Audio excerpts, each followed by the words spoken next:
मेरा इस दुनिया में एक ड्रैगन के अंडे के रूप में पुनर्जन्म हुआ था। कोई आम अंडा नहीं, जुड़वा बच्चों को जन्म देने वाला एक रेयर डबल योक अंडा। मुझे लगा था कि जिस पल मैं अंडे से बाहर निकलूंगा मैं दुनिया के टॉप पर खड़ा हो जाऊंगा। इसके बजाय मेरे माता पिता ने मुझे क्लैन से बाहर निकाल दिया और मुझे दुनिया के सबसे खतरनाक मॉन्स्टर डंजन में खुद के सहारे जीने के लिए फेंक दिया। ड्रैगन क्लैन का रिवाज है कि एक क्लच में सिर्फ एक ही बच्चे को पाला जाता है। अगर एक से ज्यादा अंडे दिए जाते हैं तो कमजोर वाले को खा लिया जाता है। हर तरह से मेरे टैलेंट मेरे बड़े भाई बहनों से कम थे, इसलिए मैं वो बन गया जिसे उन्होंने फेंक दिया। डंजन हाई लेवल मॉन्स्टर से भरा हुआ है और मेरी सुपीरियर टियर ब्लड लाइन मुझे बिल्कुल वैसा ही शिकार बनाती है जिसकी उन्हें तलाश रहती है। मेरे ड्रैगन माता पिता को जरा भी चिंता नहीं थी कि मैं कभी वापस आऊंगा और चीजें बिल्कुल वैसी ही हुई जैसी उन्होंने प्रिडिक्ट की थी। लेवल 1 पर सिर्फ जिंदा रहना ही किसी लग्जरी जैसा लग रहा था। मेरे छोटे और कमजोर शरीर ने मुझे हाई लेवल मॉन्स्टर से बचने के लिए काफी अच्छी तरह से छिपने में मदद की, लेकिन खाने की कमी मुझे धीरे धीरे मौत की तरफ खींच रही थी। जैसे ही मैं एक बिना सिर वाली मक्खी की तरह इधर उधर दौड़ रहा था, डेस्परेट होकर खाने लायक कुछ भी ढूंढ रहा था, अंधेरी गुफा में एक हल्की सी खट्टी महक आई। ये तेज थी, यहाँ तक कि थोड़ी सरी हुई भी, लेकिन मेरे हैचलिंग इंस्टिंक्ट्स ने चिल्लाकर कहा कि ये खाना था, एक ऐसी महक जिसे सिर्फ एक ड्रैगन की नाक ही पहचान सकती थी। मैं सोचने के लिए नहीं रुका। मैं कई गुफाओं से होता हुआ आगे बढ़ा और फाइनली उस महक के सोर्स तक पहुंच गया। एक गोल गुंबद जैसी गुफा के खोखले बीच वाले हिस्से में 20 मीटर लंबा एक विशाल ड्रैगन कुंडली मारे बैठा था। एक लेवल 28 का सबस्पीशीज अर्थ ड्रैगन। उसकी एक चीख मुझे तुरंत मार सकती थी। महक का पीछा करते हुए मैं देख पा रहा था मेरी साइज के 3 या 4 अर्थ ड्रैगन के बच्चे सभी भूखे होकर दूध पी रहे थे। अर्थ ड्रैगन्स सच्चे ड्रैगन्स नहीं होते हैं, लेकिन उनमें ड्रैकोनिक ब्लड लाइन्स होती है। और सबसे जरूरी बात, एक सबस्पीशीज अर्थ ड्रैगन का दूध एक ऐसी चीज है जिसे मैं एक कैंडल ड्रैगन के रूप में बिल्कुल पी सकता। अंधेरे में छिपा हुआ मैं सावधानी से अर्थ ड्रैगन के पेट की तरफ रेंगा। उन चारों बच्चों को साफ तौर पर देखकर मैं रिलीफ के मारे लगभग रो ही पड़ा। स्वर्ग मेरे साथ था। अभी अभी अंडे से निकले उन बच्चों ने अभी तक अपनी आंखें नहीं खोली थी। मुझे कोई भी मुफ्त की दावत उड़ाते हुए नहीं पकड़ पाएगा। मैंने कंफर्म करने के लिए एक आखिरी बार देखा। वो सबस्पीशीज अर्थ ड्रैगन नहीं देख रही। फिर मैंने अपनी भूख को हावी होने दिया। मैं चिपक गया और बड़े बड़े लालची घूंटों में पीने लगा। दूध पिला रही अर्थ ड्रैगन अचानक कांप उठी। कंफ्यूज थी वो कौन इतनी जोर से चूस रहा है, लेकिन एक माँ के इंस्टिंक्ट ने उसे बताया कि एक भूखे बच्चे का खाना अच्छी बात है और उसका मन उसे रोकने का नहीं हुआ, इसलिए उसने कुछ नहीं कहा। जैसे ही गर्म दूध मेरे गले से नीचे उतरकर मेरे शरीर में गया, मेरे लगभग जमे हुए शरीर में एक अजीब सी फैलती हुई गर्माहट भर गई। इसके साथ ही मेरे लेवल में एक धीमी लेकिन लगातार बढ़ोतरी आई। शायद यह मौत से बचने का रिलीफ था, या शायद अर्थ ड्रैगन की गर्माहट बहुत ही ज्यादा सुकून देने वाली थी। लेकिन जैसे ही मेरी टेंशन खत्म हुई, मेरा सिर नीचे झुक गया और मैं गहरी नींद में सो गया। मुझे कोई आइडिया नहीं था कि कितना समय बीता जब मेरी गर्दन के पिछले हिस्से पर एक तेज चुभन ने मुझे जगा दिया। फिर एक विशाल स्लिट प्यूपिल्ड आंख ने मेरे देखने के पूरे नजारे को भर दिया। उन आंखों में घूरते हुए जो मुश्किल से रोके गए, गुस्से से जल रही थी। मैं बस यही दुआ कर सकता था कि वो मुझे जल्दी से चबा ले ताकि ये सब जल्दी खत्म हो जाए। इसलिए मैंने अपने हाथ पैर सिकोड़े, अपनी आंखें बंद की और किस्मत के सामने सरेंडर कर दिया। लेकिन मौत कभी नहीं आई। अर्थ ड्रैगन के हाव भाव बदल गए, कॉम्प्लिकेटेड जो परे न जा सके। गुस्सा तरस जैसी किसी चीज ने बदल गया। फिर एक बेबस हार मान लेने का निशान दिखा। फाइनली एक लंबे पॉज के बाद उसने अपनी आंखें बंद की और धीरे से आह भरी। फिर मुझे प्यार से वापस अपने बच्चों के बीच रख दिया। मैं पूरी तरह से हक्का बक्का रह गया था। अर्थ ड्रैगन पहले ही मुड़ चुकी थी, वापस लेट गई थी और खर्राटे लेने लगी थी। जिन बच्चों ने अभी अभी आंखें खोली थी वे एक्साइटमेंट में मेरे चारों ओर घूमने लगे, सूंघते और चाटते हुए जैसे 4 छोटे पपीज एक नए भाई बहन का स्वागत कर रहे हो। ऐसा नहीं हो सकता। माँ सच में इस बदसूरत चीज को रख रही है। वह बहुत अजीब लग रहा है, किसी एलियन छिपकली के क्रॉस ब्रीड जैसा। मैं और करीब झुका और मुझे रियलाइज हुआ कि हर एक शब्द मेरे लिए एक बेइज्जती था। मैंने अपना मुंह खोला और गुस्से में एक दहाड़ लगाई। चारों बच्चे अपनी जगह पर फ्रीज हो गए। साफ तौर पर उन्हें मुझसे पलटकर जवाब देने की उम्मीद नहीं थी। मुझे भी इसकी उम्मीद नहीं थी। लेवल अप करने और टेलीपैथिक कम्युनिकेशन अनलॉक करने के बाद ना सिर्फ मैं दूसरे मॉन्स्टर्स को समझ सकता था, बल्कि वे भी मुझे समझ सकते थे। और इस तरह मैंने उस गुफा में आराम से 3 दिन बिताए। उन बच्चों के साथ रहना हैरानी की बात है कि काफी सुखद रहा। उनकी जबान गंदी थी, लेकिन बस वहीं तक। उन्होंने कभी मुझे सच में परेशान नहीं किया। वे मेरा लगातार मजाक उड़ाते थे, मेरी बेशर्म मुफ्तखोरी को नीचा दिखाने का नाटक करते थे। लेकिन असलियत में, क्योंकि मैं उन सब में सबसे छोटा, सबसे कमजोर और सबसे बदसूरत था, हर बार जब हम सोते थे तो वे चारों मेरे चारों ओर एक घेरा बना लेते थे। और जब भी गुफा के बाहर जरा सी भी हलचल होती, वे मेरे करीब आ जाते और भौंकते हुए कहते, पीछे हटो, तुम यूजलेस बने, और चुप रहो और रास्ते में मत आओ। लेकिन उनकी हरकतें एक अलग ही कहानी बता रही थी। वे मेरी रक्षा कर रहे थे, एक बाहरी इंसान की। मैंने चुपके से उनके स्टेट स्कैन कर लिए थे। वे मुझसे बहुत नीचे थे, लेकिन मैंने कभी ये जाहिर नहीं होने दिया। एक रेयर सुपीरियर टियर मॉन्स्टर होने के नाते मेरे लेवल्स उनसे कहीं ज्यादा तेजी से बढ़े। उन कुछ दिनों में मैं लेवल 9 तक पहुंच गया था। वे चारों अर्थ ड्रैगन के बच्चे सिर्फ लेवल 4 पर थे। 3 दिनों के बाद मैं सच में अर्थ ड्रैगन परिवार को अपना मानने लगा था। कम से कम मेरे उन घटिया जन्म देने वाले माता पिता से तो 1000 गुना बेहतर। मुझे सिर्फ एक ही पछतावा था कि मैंने कभी अर्थ ड्रैगन माँ से बात नहीं की थी, और जब भी मैंने उसे ग्रीट करने की कोशिश की, वह ज्यादा से ज्यादा मुझे एक छोटी सी नजर देती और कभी जवाब नहीं देती। मुझे लगा था कि ये शांति भरे दिन बस ऐसे ही चलते रहेंगे। लेकिन अगली ही सुबह एक लेवल 35 के सबस्पीशीज कोडो बीस्ट ने गुफा में घुसते ही उस शांति को चूर चूर कर दिया। उसकी 4 खून से लाल आंखें उन 4 अर्थ ड्रैगन बच्चों पर टिक गईं। वो साफ तौर पर भूख से पागल हो हो रहा था। अर्थ ड्रैगन ने तुरंत रिएक्ट किया, अपनी पूंछ से बच्चों को गुफा के कोने में धकेल दिया और फिर उनके और कोडो बीस्ट के बीच खारी हो गई। उन दोनों का आमना सामना हुआ और कुछ ही सेकंड में लड़ाई शुरू हो गई, लेकिन अपने लेवल से ऊंचे एक कोडो बीस्ट के सामने अर्थ ड्रैगन कदम दर कदम पीछे हटने को मजबूर हो गई और खुद को और अपने चारों बच्चों को बचाने की अपनी आखिरी कोशिश में उस बीस्ट का मोटा नाक का सींग सीधा उसकी छाती के आर पार हो। फिर भी अर्थ ड्रैगन ने अपने पिछले पैरों को जमीन में गिरा दिया। छाती पूरी तरह से छिदी हुई थी और उसने कोडो बीस्ट को 1 इंच भी आगे नहीं बढ़ने दिया। उसके पंजे कोडो बीस्ट की गर्दन के चारों ओर लोहे की जंजीरों की तरह कस गए। फिर एक दहाड़ के साथ उसने शार्क जैसे अपने जबड़े खोले और उन्हें कोडो बीस्ट की पीठ में गिरा दिया। मांस का एक बहुत बड़ा टुकड़ा फाड़ कर अलग कर दिया। तो विशाल क्रिएचर्स के एक दूसरे से टकराने के इम्पैक्ट से गुफा हिल गई और उसमें दरारें पड़ गई। चट्टानें एक खत्म होने वाले झरने की तरह नीचे गिर रही थी। मैं हवा में उछला, गिरती हुई चट्टानों को अपनी मुट्ठियों और पैरों से कुचलता हुआ, लेकिन गुफा बहुत तेजी से ढा रही थी। सिर्फ उन चारों बच्चों को बचाना ही मेरी पूरी ताकत ले रहा था। दूध पिलाने वाली माँ की मदद करने के लिए मेरे पास कुछ नहीं बचा था। अगर मैंने कोशिश भी की होती तो मैं कोडो जैसे मोटे सिर वाले बीस्ट के खिलाफ ज्यादा कुछ नहीं कर पाता। मैं सिर्फ उनके रास्ते में ही आता। अचानक कोडो बीस्ट एक पागलपन भरी ताकत के साथ आगे बढ़ा और अर्थ ड्रैगन की छाती में गड़ा वो मोटा सिंह उसकी क्रूरता से सच में चटक गया। उसकी छाती के फटने से ऐसा दर्द हुआ जिसकी कल्पना भी नहीं की जा सकती। और ड्रैगन माँ जानती थी कि वो इस लड़ाई में जिंदा नहीं बचेगी। उसने आखिरी बार अपने बच्चों को देखने के लिए सिर घुमाया और जब उसने मुझे उन्हें बचाने के लिए डेस्परेट होकर लड़ते हुए देखा तो उसकी आंखों में एक शांत गर्माहट छा गई, जैसे कह रही हो तुम्हें न खाना बिल्कुल सही फैसला था। फिर उसके खून से लाल आंखें पूरी तरह से खुल गई। उसने अपनी बची हुई हर एक बूंद ताकत को इकट्ठा किया और कोडो बीस्ट की खोपड़ी के पिछले हिस्से पर जोर से सिर दे मारा। इम्पैक्ट दुनिया को हिला देने वाला था। टकराते ही उसकी खुद की खोपड़ी धंस गई। उसका जबड़ा टूटकर चूर चूर हो गया। इतनी मोटी खाल वाला कोडो बीस्ट भी सिर के पिछले हिस्से पर हुए इस सुसाइडल स्ट्राइक को नहीं सह सका। एक भयानक आवाज के साथ उसकी खोपड़ी भी अंदर धंस गई। दोनों विशाल बीस्ट्स ने दर्द भरी चीखें निकाली और जमीन पर गिर पड़े। लड़ाई खत्म होते ही गुफा का ढहना रुक गया। मैंने खुद को आजाद किया और अर्थ ड्रैगन के पास दौड़ा, लेकिन उसकी लगभग तबाह हो चुकी खोपड़ी ने मुझे सब कुछ बता दिया। वो पहले ही जा चुकी थी। मेरे बच्चे क्या, मेरे बच्चे ठीक है। ये पहली बार था जब मैंने अर्थ ड्रैगन माँ को बोलते हुए सुना था। उसकी जिंदगी अब बस बुझने वाली थी और उसके टूटे हुए जबड़े की वजह से हर एक शब्द बोलना एक स्ट्रगल था। उसके सवाल का सामना करते हुए मैंने अपनी छाती को चीर रहे उस गिल्ट को दबाने की कोशिश की, क्योंकि उसके चारों बच्चे मर चुके थे। उनमें से हर एक गिरती हुई चट्टान के नीचे कुचला गया था। वहाँ बहुत सारी चट्टानें थी और चाहे मैंने कितनी भी मुश्किल से लड़ाई लड़ी हो, मैं उन सबको नहीं रोक सकता था। अर्थ ड्रैगन के आखिरी हेडबट ने एक बहुत बड़ा कोलैप्स ट्रिगर कर दिया था और जहाँ मैं मुश्किल से जिंदा बच पाया था। वे चारों बच्चे वो दिन जो हमने साथ बिताए थे अभी भी मेरे दिमाग में एकदम ताजा थे और मैं पहले से ही उन्हें अपने सगे भाई बहनों की तरह मानने लगा था। बस कुछ ही मिनट पहले वे जिंदा थे और जिंदगी से भरे हुए थे और अब वे सब मलबे के नीचे दबी हुई थे और अब वे सब मलबे के नीचे दबी हुई रूहें बन गए थे। मेरे बच्चे क्या वे ठीक हैं? इम्पैक्ट में अर्थ ड्रैगन की आंखें तबाह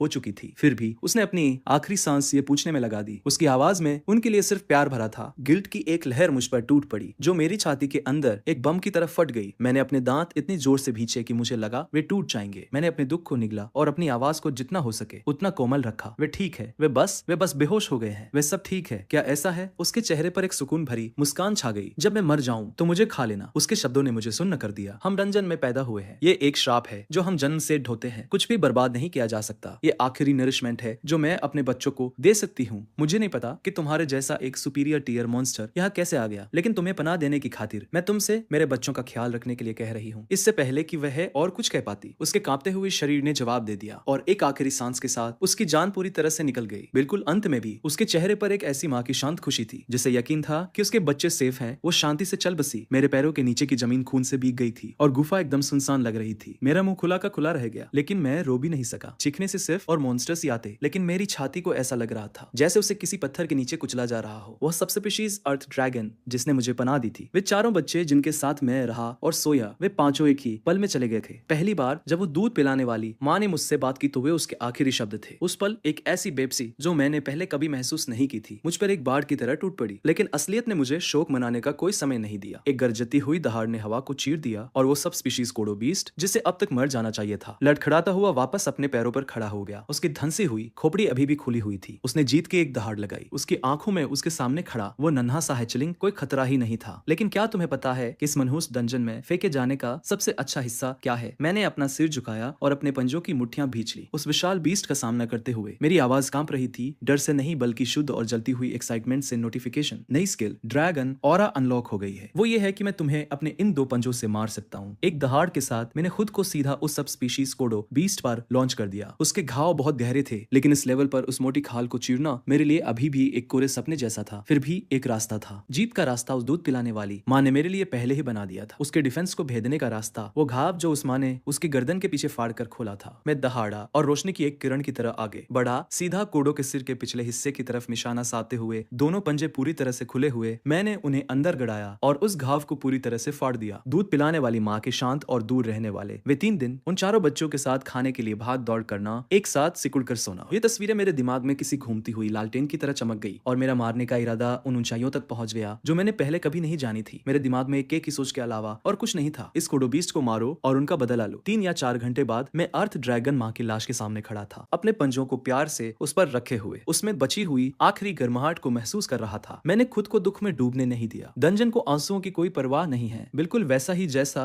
उस दूध पिलाने वाली माँ ने कहा था। डंजन में पैदा होने वाले मॉन्स्टर्स जन्म से ही एक श्राप लेकर आते हैं। मौत किसी भी पल आ सकती है और ये कोई अजीब बात नहीं है। मुझे बस एक ही पछतावा था कि मैं अपने चारों भाई बहनों को नहीं बचा पाया। दूध पिलाने वाली माँ, मैं तुम्हारे लिए और उन सभी के लिए जिंदा रहूंगा। मैंने अपना मुंह खोला और उस माँ के शरीर को काट लिया, मांस का एक टुकड़ा फाड़ा और उसे निगल लिया। मैंने अपनी सिसकियों को दबाया, हर एक बाइट के साथ अपने आंसुओं को निगलता रहा। जिससे मैं प्यार करता था उसका मांस इतना असहनीय रूप से कड़वा लग रहा था। मैंने अपनी पूरी ताकत से उसे जबरदस्ती निगल लिया। मैं चाहे कितना भी उल्टी करना चाहता था, मैं एक भी बाइट बर्बाद नहीं कर सकता था। मेरे पास कोई चॉइस नहीं थी। खून की महक दूसरे मॉन्स्टर्स को खींच लाएगी और वैसे भी कोई और उसे खा ही जाएगा। 3 दिन बाद मैं एक गुफा से बाहर निकला। मेरा लेवल सिर्फ 18 था, लेकिन एक सुपीरियर टीयर मॉन्स्टर के ग्रोथ एडवांटेज की बदौलत मैं पहले से ही लेवल 30 के लोअर टीयर मॉन्स्टर्स के खिलाफ डटकर खड़ा हो सकता था। मैंने अपने पंजों को एक तेज आवाज के साथ चटकाया और अपने मुंह के कोने को खींचकर लड़ाई के लिए तैयार एक टेढ़ी मुस्कान दी, अपने सामने फैले उस अंतहीन डंजन को घूरते हुए। आसपास 3 मॉन्स्टर्स हैं, एकदम सही टाइमिंग। मुझे फिर से भूख लगी है और इसके साथ मैंने अपना रास्ता लड़कर बनाने की तरफ अपना पहला कदम बढ़ाया। मुझे गुफा छोड़े हुए 5 दिन बीत चुके थे और आसपास के इलाके के हर एक माइनोटॉर का सफाया मेरे हाथों हो चुका था। आखिरी वाले को खत्म करने के बाद मेरा लेवल 20 पर पहुंच गया। डिंग नोटिस, करंट लेवल कैप पहुंच गया है। एक्सपीरियंस गेन रोक दिया गया है। लेवल लिमिट बढ़ाने के लिए कृपया एक इवोल्यूशन पाथ चुनें। असेंडिंग कैंडल ड्रैगन एक जवान कैंडल ड्रैगन के लिए स्टैंडर्ड इवोल्यूशन जो ज्यादा माना कैपेसिटी देता है। माइनर कैंडल ड्रैगन एक जनरल पर्पस इवोल्यूशन जो तेज सेंसेज और तेज रिफ्लेक्सेस ऑफर करता है। डिग्रेडेड कैंडल ड्रैगन एक अनकन्वेंशनल इवोल्यूशन पाथ है। कठोर परिस्थितियों में कुछ समय तक जिंदा रहने के बाद यह अनलॉक होता है। यह ज्यादा वाइटलिटी और एजिलिटी देता है, लेकिन माना कैपेसिटी और फिजिकल ग्रोथ को लिमिट करता है। पॉप अप को देखते हुए मैंने पैटर्न समझ लिया। हर 20 लेवल एक टीयर होता है। ऊपर जाने के लिए इवोल्यूशन जरूरी है, लेकिन जैसे ही मैं अपने ऑप्शंस के बारे में सोच रहा था, पीछे से मुझ पर एक बहुत भारी दबाव आकर टकराया। मेरा हर एक सर्वाइवल इंस्टिंक्ट पूरी तरह से अलर्ट हो गया। मैंने चारों ओर देखा और ना जाने कब मेरे ध्यान दिए बिना कम से कम 20 सब स्पीशीज कोडो बीस्ट ने मुझे घेर लिया था और उनके पीछे एक बहुत बड़ा कोडो आगे बढ़ा। उसका पूरा शरीर एक डरावना खून जैसा लाल कॉम्बैट स्पेशलाइज्ड सब स्पीशीज कोडो beast leader level 88 type rare near mid-tier monster था। उन स्टैट्स ने मेरे अंदर एक सिहरन पैदा कर दी। जाल साफ बिछा हुआ था। कोडो बीस्ट लीडर ने जानबूझकर मुझे एक ट्रैप में फंसाया था। जो बात मुझे हैरान कर रही थी वो ये थी कि मेरा इस क्रिएचर के साथ कोई लेना देना नहीं था। हमारे बीच कोई दुश्मनी नहीं थी, तो कोडो बीस्ट अचानक मेरे पीछे क्यों पड़ा था? फिर मुझे समझ आया। मैंने टेलीपैथिक कम्युनिकेशन एक्टिवेट किया और बात करने के लिए तैयार हो गया। कोडो बीस्ट लीडर ने पहले एक ठंडी सांस छोड़ी, फिर बोला, मुझे उम्मीद नहीं थी कि हमारे इलाके में खाना चुराने वाला इतना छोटा सा बौना होगा। जिससे यह बात पक्की हो गई। माइनोटार कोडो बीस्ट का प्राइमरी खाना होते हैं और अपने शुरुआती दिनों में अपनी कॉम्बैट स्किल्स को तेज करने के लिए और अपनी ग्लटनी स्किल की वजह से जो मेरी भूख को बहुत ज्यादा बढ़ा रही थी, मैं कई दिनों तक बिना रुके माइनोटार का शिकार कर रहा था, जिसकी वजह से पूरे इलाके में उनकी संख्या में भारी कमी आ गई थी। इससे सीधे तौर पर इलाके के कोडो बीस्ट्स के लिए खाने की खतरनाक कमी हो गई। इसके बारे में सोचते हुए भी मैंने बस कंधे उचकाए। कमजोरी दिखाओगे तो कुचल दिए जाओगे, ये ऐसे ही काम करता है। ये सच है, खासकर डंजन में। मैंने अपने पैर जमाए और अपना सिर झुकाया। हाँ, वो मैं ही था। तुम्हारे कोडो बीस्ट ने मेरी दूध पिलाने वाली माँ को खाया था, है ना? तुम लड़ना चाहते हो, मैं यही हूँ। जैसे ही मैंने ये कहा, मेरे पूरे शरीर पर एक नीली हरी चमक जल उठी और मैंने ऐसा पोज बनाया जैसे मैं उन सबको फाड़ कर रख देने के लिए तैयार हूँ। हालांकि अंदर मैं पहले से ही भागने का प्लान बना रहा था। कोडो बीस्ट लीडर को साफ तौर पर यह उम्मीद नहीं थी कि एक बौना जो उसके सामने वाले दांत तक भी नहीं पहुंचता वो इतना बेशर्म होगा। उसने एक दहाड़ लगाई, आगे बढ़ा और ग्राउंड श्रिंक स्किल एक्टिवेट की। वह विशाल क्रिएचर गायब हो गया और सीधे मेरे सामने ऐसे आ गया जैसे उसने टेलीपोर्ट किया हो। उसी समय मुझे घेरे हुए दर्जनों कोडो बीस्ट्स ने एक साथ दहाड़ लगाई और मुझे लगा जैसे मेरे चारों अंगों से कोई सेंसेशन छिन गई हो। मैं 1 इंच भी नहीं हिल सकता था। मेरे लेवल से इतने ऊपर की कोडो बीस्ट का एक वार और सब कुछ खत्म हो जाता। उस पल मेरे दिमाग में अनगिनत स्ट्रेटेजीज आई और हर एक को तुरंत कैंसिल कर दिया गया। कोई प्लान नहीं था, बाहर निकलने का कोई रास्ता नहीं था। फिर अचानक कहीं से शुद्ध नीली रोशनी का एक खंभा धधकता हुआ आया, जिसने पूरी तरह से बिना तैयारी वाले कोडो बीस्ट लीडर को निगल लिया और उसके सबसे करीब वाले कोडो बीस्ट को चीखने तक का समय नहीं मिला। वे वहीं के वहीं राख हो गए। जैसे ही वह झुलसाने वाली लहर कम हुई, दूर से कदमों की एक लयबद्ध आवाज गूंजने लगी। ऐसा लग रहा था जैसे किसी पहाड़ के पैर निकल आए हो। हर एक कदम से जमीन में जोरदार झटके महसूस हो रहे थे। मेरा हर एक इंस्टिंक्ट ने सिर्फ एक लाल अलार्म बजाया, मैं मर जाऊंगा। जैसे जैसे कदमों की आवाज करीब आई, मैंने अपनी 2 जन्मों की सारी हिम्मत जुटाई और पीछे मुड़कर देखा। मेरी धड़कन रुक गई। पहाड़ की एक श्रृंखला जितना विशाल और ऊंचा एक आकार मेरी नजरों में भर गया। सबसे पहली चीज जो मैंने देखी वो उसका चेहरा नहीं था। ये मेरी स्किल से डेटा की पहली लाइन थी। Truth, target leviathan, level 355, type superior, tier monster. उसके एट्रीब्यूट्स इतने ज्यादा थे कि ट्रूथ उसके लेवल और टीयर के अलावा कुछ और रजिस्टर ही नहीं कर पा रही थी। मैंने अपनी सांस रोक ली। सोचने का समय नहीं था। यह सोचने का समय नहीं था कि डंजन का बॉस यहाँ पहली मंजिल पर क्यों था। जैसे जैसे कदमों की आवाज धीरे धीरे कम होती गई, जब पूरी तरह से सन्नाटा छा गया, तभी मैंने फिर से सांस लेने की हिम्मत की। ब्लास्ट से मेरे दाहिने पैर में चोट लगी थी। एक पल सोचने के बाद मैंने यहीं और अभी इवॉल्व होने का डिसाइड किया। ये कंफर्म करने के बाद कि आसपास कोई और मॉन्स्टर्स नहीं है, मैंने फिर से इवोल्यूशन ऑप्शंस निकाले। फ्लैजलिंग कैंडल ड्रैगन सबसे ऑर्थोडॉक्स इवोल्यूशन है, लेकिन ये डंजन की तंग जगहों में शरीर का साइज बढ़ा देता है। ये सिर्फ मुझे पीछे ही धकेलेगा तो ये तो सवाल ही नहीं उठता। डिस्क्रिप्शन को ध्यान से पढ़ने के बाद मैंने डिग्रेडेड कैंडल ड्रैगन के साथ जाने का डिसाइड किया। स्टैट्स के मामले में हालांकि ये ब्लड लाइन को डिग्रेड करता है, लेकिन अपने मूल रूप में यह अभी भी एक कैंडल ड्रैगन है जो फ्यूचर में एक सच्चे कैंडल ड्रैगन में वापस रीऑप्टिमाइज होने के रास्ते खुले रखता है। और इसके स्टैट्स कहीं ज्यादा बैलेंस है। हमेशा बदलते रहने वाले डंजन में जिंदा रहना किसी एक एबिलिटी में स्पेशलाइज होने के बारे में नहीं है, यह ज्यादा ऑप्शंस होने के बारे में है। ये तय होने के बाद मैंने अपनी आंखें बंद कर ली। नोटिफिकेशन, इवोल्यूशन कमांड रिसीव हो गई है। इवोल्यूशन 10 सेकंड के अंदर पूरा हो जाएगा। ट्रुथ की जानी पहचानी आवाज के साथ मेरे दिल से मेरे शरीर के हर कोने में गर्माहट की एक लहर फैल गई। दर्द, ठंड, खून की कमी, चक्कर आना, वो सब गायब हो गया। मेरे थके हुए शरीर में गर्म उमड़ता हुआ खून भर गया। पुरानी त्वचा छिलने लगी, उसकी जगह नए स्केल्स निकलने लगे। मुझे इस आभास को महसूस करने का मुश्किल से ही समय मिला था कि ये सब खत्म हो गया। दिन लेवल 8 तक बढ़ गया। मेरे आसमानी नीले स्केल्स गहरे बैंगनी रंग में बदल गए थे, जो पहले से कहीं ज्यादा सख्त दिख रहे थे। बाकी सभी स्टैट्स भी बढ़ गए थे। ड्रैगन विजन और परसेप्शन दोनों के तेज होने से मैं साफ महसूस कर सकता था कि लेविथान की मौजूदगी मंजिल 1 पर मॉन्स्टर्स की आबादी को तबाह कर रही थी और हर एक जिंदा बचा मॉन्स्टर पैनिक में भाग रहा था। मुझे कोई आइडिया नहीं था कि लेविथान एक डंजन बॉस पहली मंजिल पर क्यों आया था, लेकिन मैं एक बात जानता था, पहली मंजिल पूरी तरह से बदलने वाली थी। इसी सोच के साथ मैंने अपना डिसीजन लिया। मंजिल 2 की तरफ जाने का समय आ गया है। दूध पिलाने वाली माँ को खोने के कुछ ही समय बाद मुझे मंजिल 2 का रास्ता मिल गया था। मेरे अभी तक वहां न जाने की वजह बहुत सिंपल थी। एक बार जब आप दूसरी मंजिल पर उतर जाते हैं तो आप मंजिल 1 पर वापस नहीं आ सकते। मुझे अभी भी कोई आइडिया नहीं था कि लेविथान यहाँ क्या कर रहा था, लेकिन अगर हालातों ने मुझे मजबूर न किया होता तो मैं इतनी जल्दी नीचे नहीं जाता। कुछ मिनट बाद मैं रास्ते के एंट्रेंस पर खड़ा था, अपनी नाक दबाई, आंखें बंद की और सीधे नीचे कूद गया। एक लंबी गिरावट के बाद मुझे एक क्लीन लैंडिंग की उम्मीद थी। इसके बजाय इंसानी आर्मर के एक टुकड़े ने यह पक्का किया कि लैंडिंग बिल्कुल भी स्मूथ नहीं थी। लेकिन इससे मुझे कुछ रियलाइज हुआ, क्या इंसानियत सच में इस दुनिया की डोमिनेंट स्पीशीज। मैंने पैदा होने के बाद से एक भी इंसान नहीं देखा था, लेकिन जैसे ही यह ख्याल मेरे दिमाग में आया, मेरे पीछे 7 या 8 मीटर की दूरी से एक बहुत ही हल्की सी सरसराहट की आवाज आई। यह सोचकर कि कोई मॉन्स्टर एम्बुश करने की कोशिश कर रहा है, मैं अलर्ट होकर पीछे घूमा और जैसे ही मैंने ऐसा किया, मेरे दिल ने कुछ ऐसा किया जिसकी बिल्कुल उम्मीद नहीं थी। ज्यादा दूर नहीं, एक बंद रास्ते के कोने में दुबक कर बैठी थी एक छोटी सी पतली लड़की। मेरे पुनर्जन्म के बाद से मेरा सामना होने वाला पहला इंसान, और वो भी इतनी खूबसूरत थी। मेरे जैसे इंसान के लिए एक ऐसा होपलेस इंट्रोवर्ट जो लगातार 2 जन्मों से सिंगल रहा हो। मेरी इमेजिनेशन ने उड़ान भरने में कोई समय बर्बाद नहीं किया, लेकिन जैसे ही मैंने कुछ कहने के लिए अपना मुंह खोला, उस लड़की ने डर के मारे एक चीख निकाली और जमीन पर गिर गई। पैनिक में पीछे की तरफ खिसकने लगी, अपने पैरों को डेस्परेट होकर चला रही थी, लेकिन उसके ठीक पीछे एक पत्थर की दीवार थी। जाने के लिए कोई जगह नहीं बची थी। उसके इस रिएक्शन ने मुझे हैरान कर दिया। मेरा गोल मोटोल हैचलिंग रूप किसी भी लड़की को प्यारा लगना चाहिए था, है ना? मैंने खुद को जमीन पर झुकाया और उसकी तरफ ऐसे रेंगा जैसे आप सर पर किसी आवारा बिल्ली के पास जाते हैं। सुनो, मैं तुम्हें कोई नुकसान नहीं पहुंचाना चाहता, मैं बस ये जानना चाहता हूँ कि तुम यहाँ कैसे आ गए। क्या तुम मेरी बात समझ सकती हो? लड़की और भी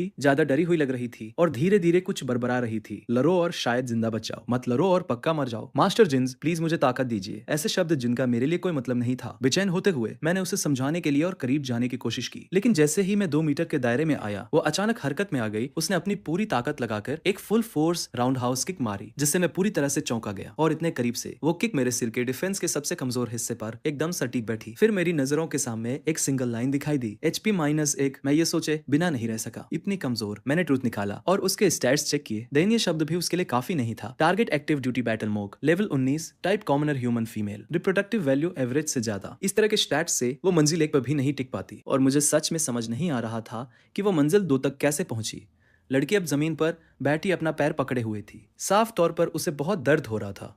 उस किक ने मेरा कुछ नहीं बिगाड़ा था, लेकिन उसके दाहिने पैर में अब बहुत बुरी मोच आ गई थी। लेकिन 1 सेकंड बाद चोट को पूरी तरह से नजरअंदाज करते हुए वो एक पागल औरत की तरफ, पास के एक सुरंग के रास्ते की तरफ भाग खड़ी हुई।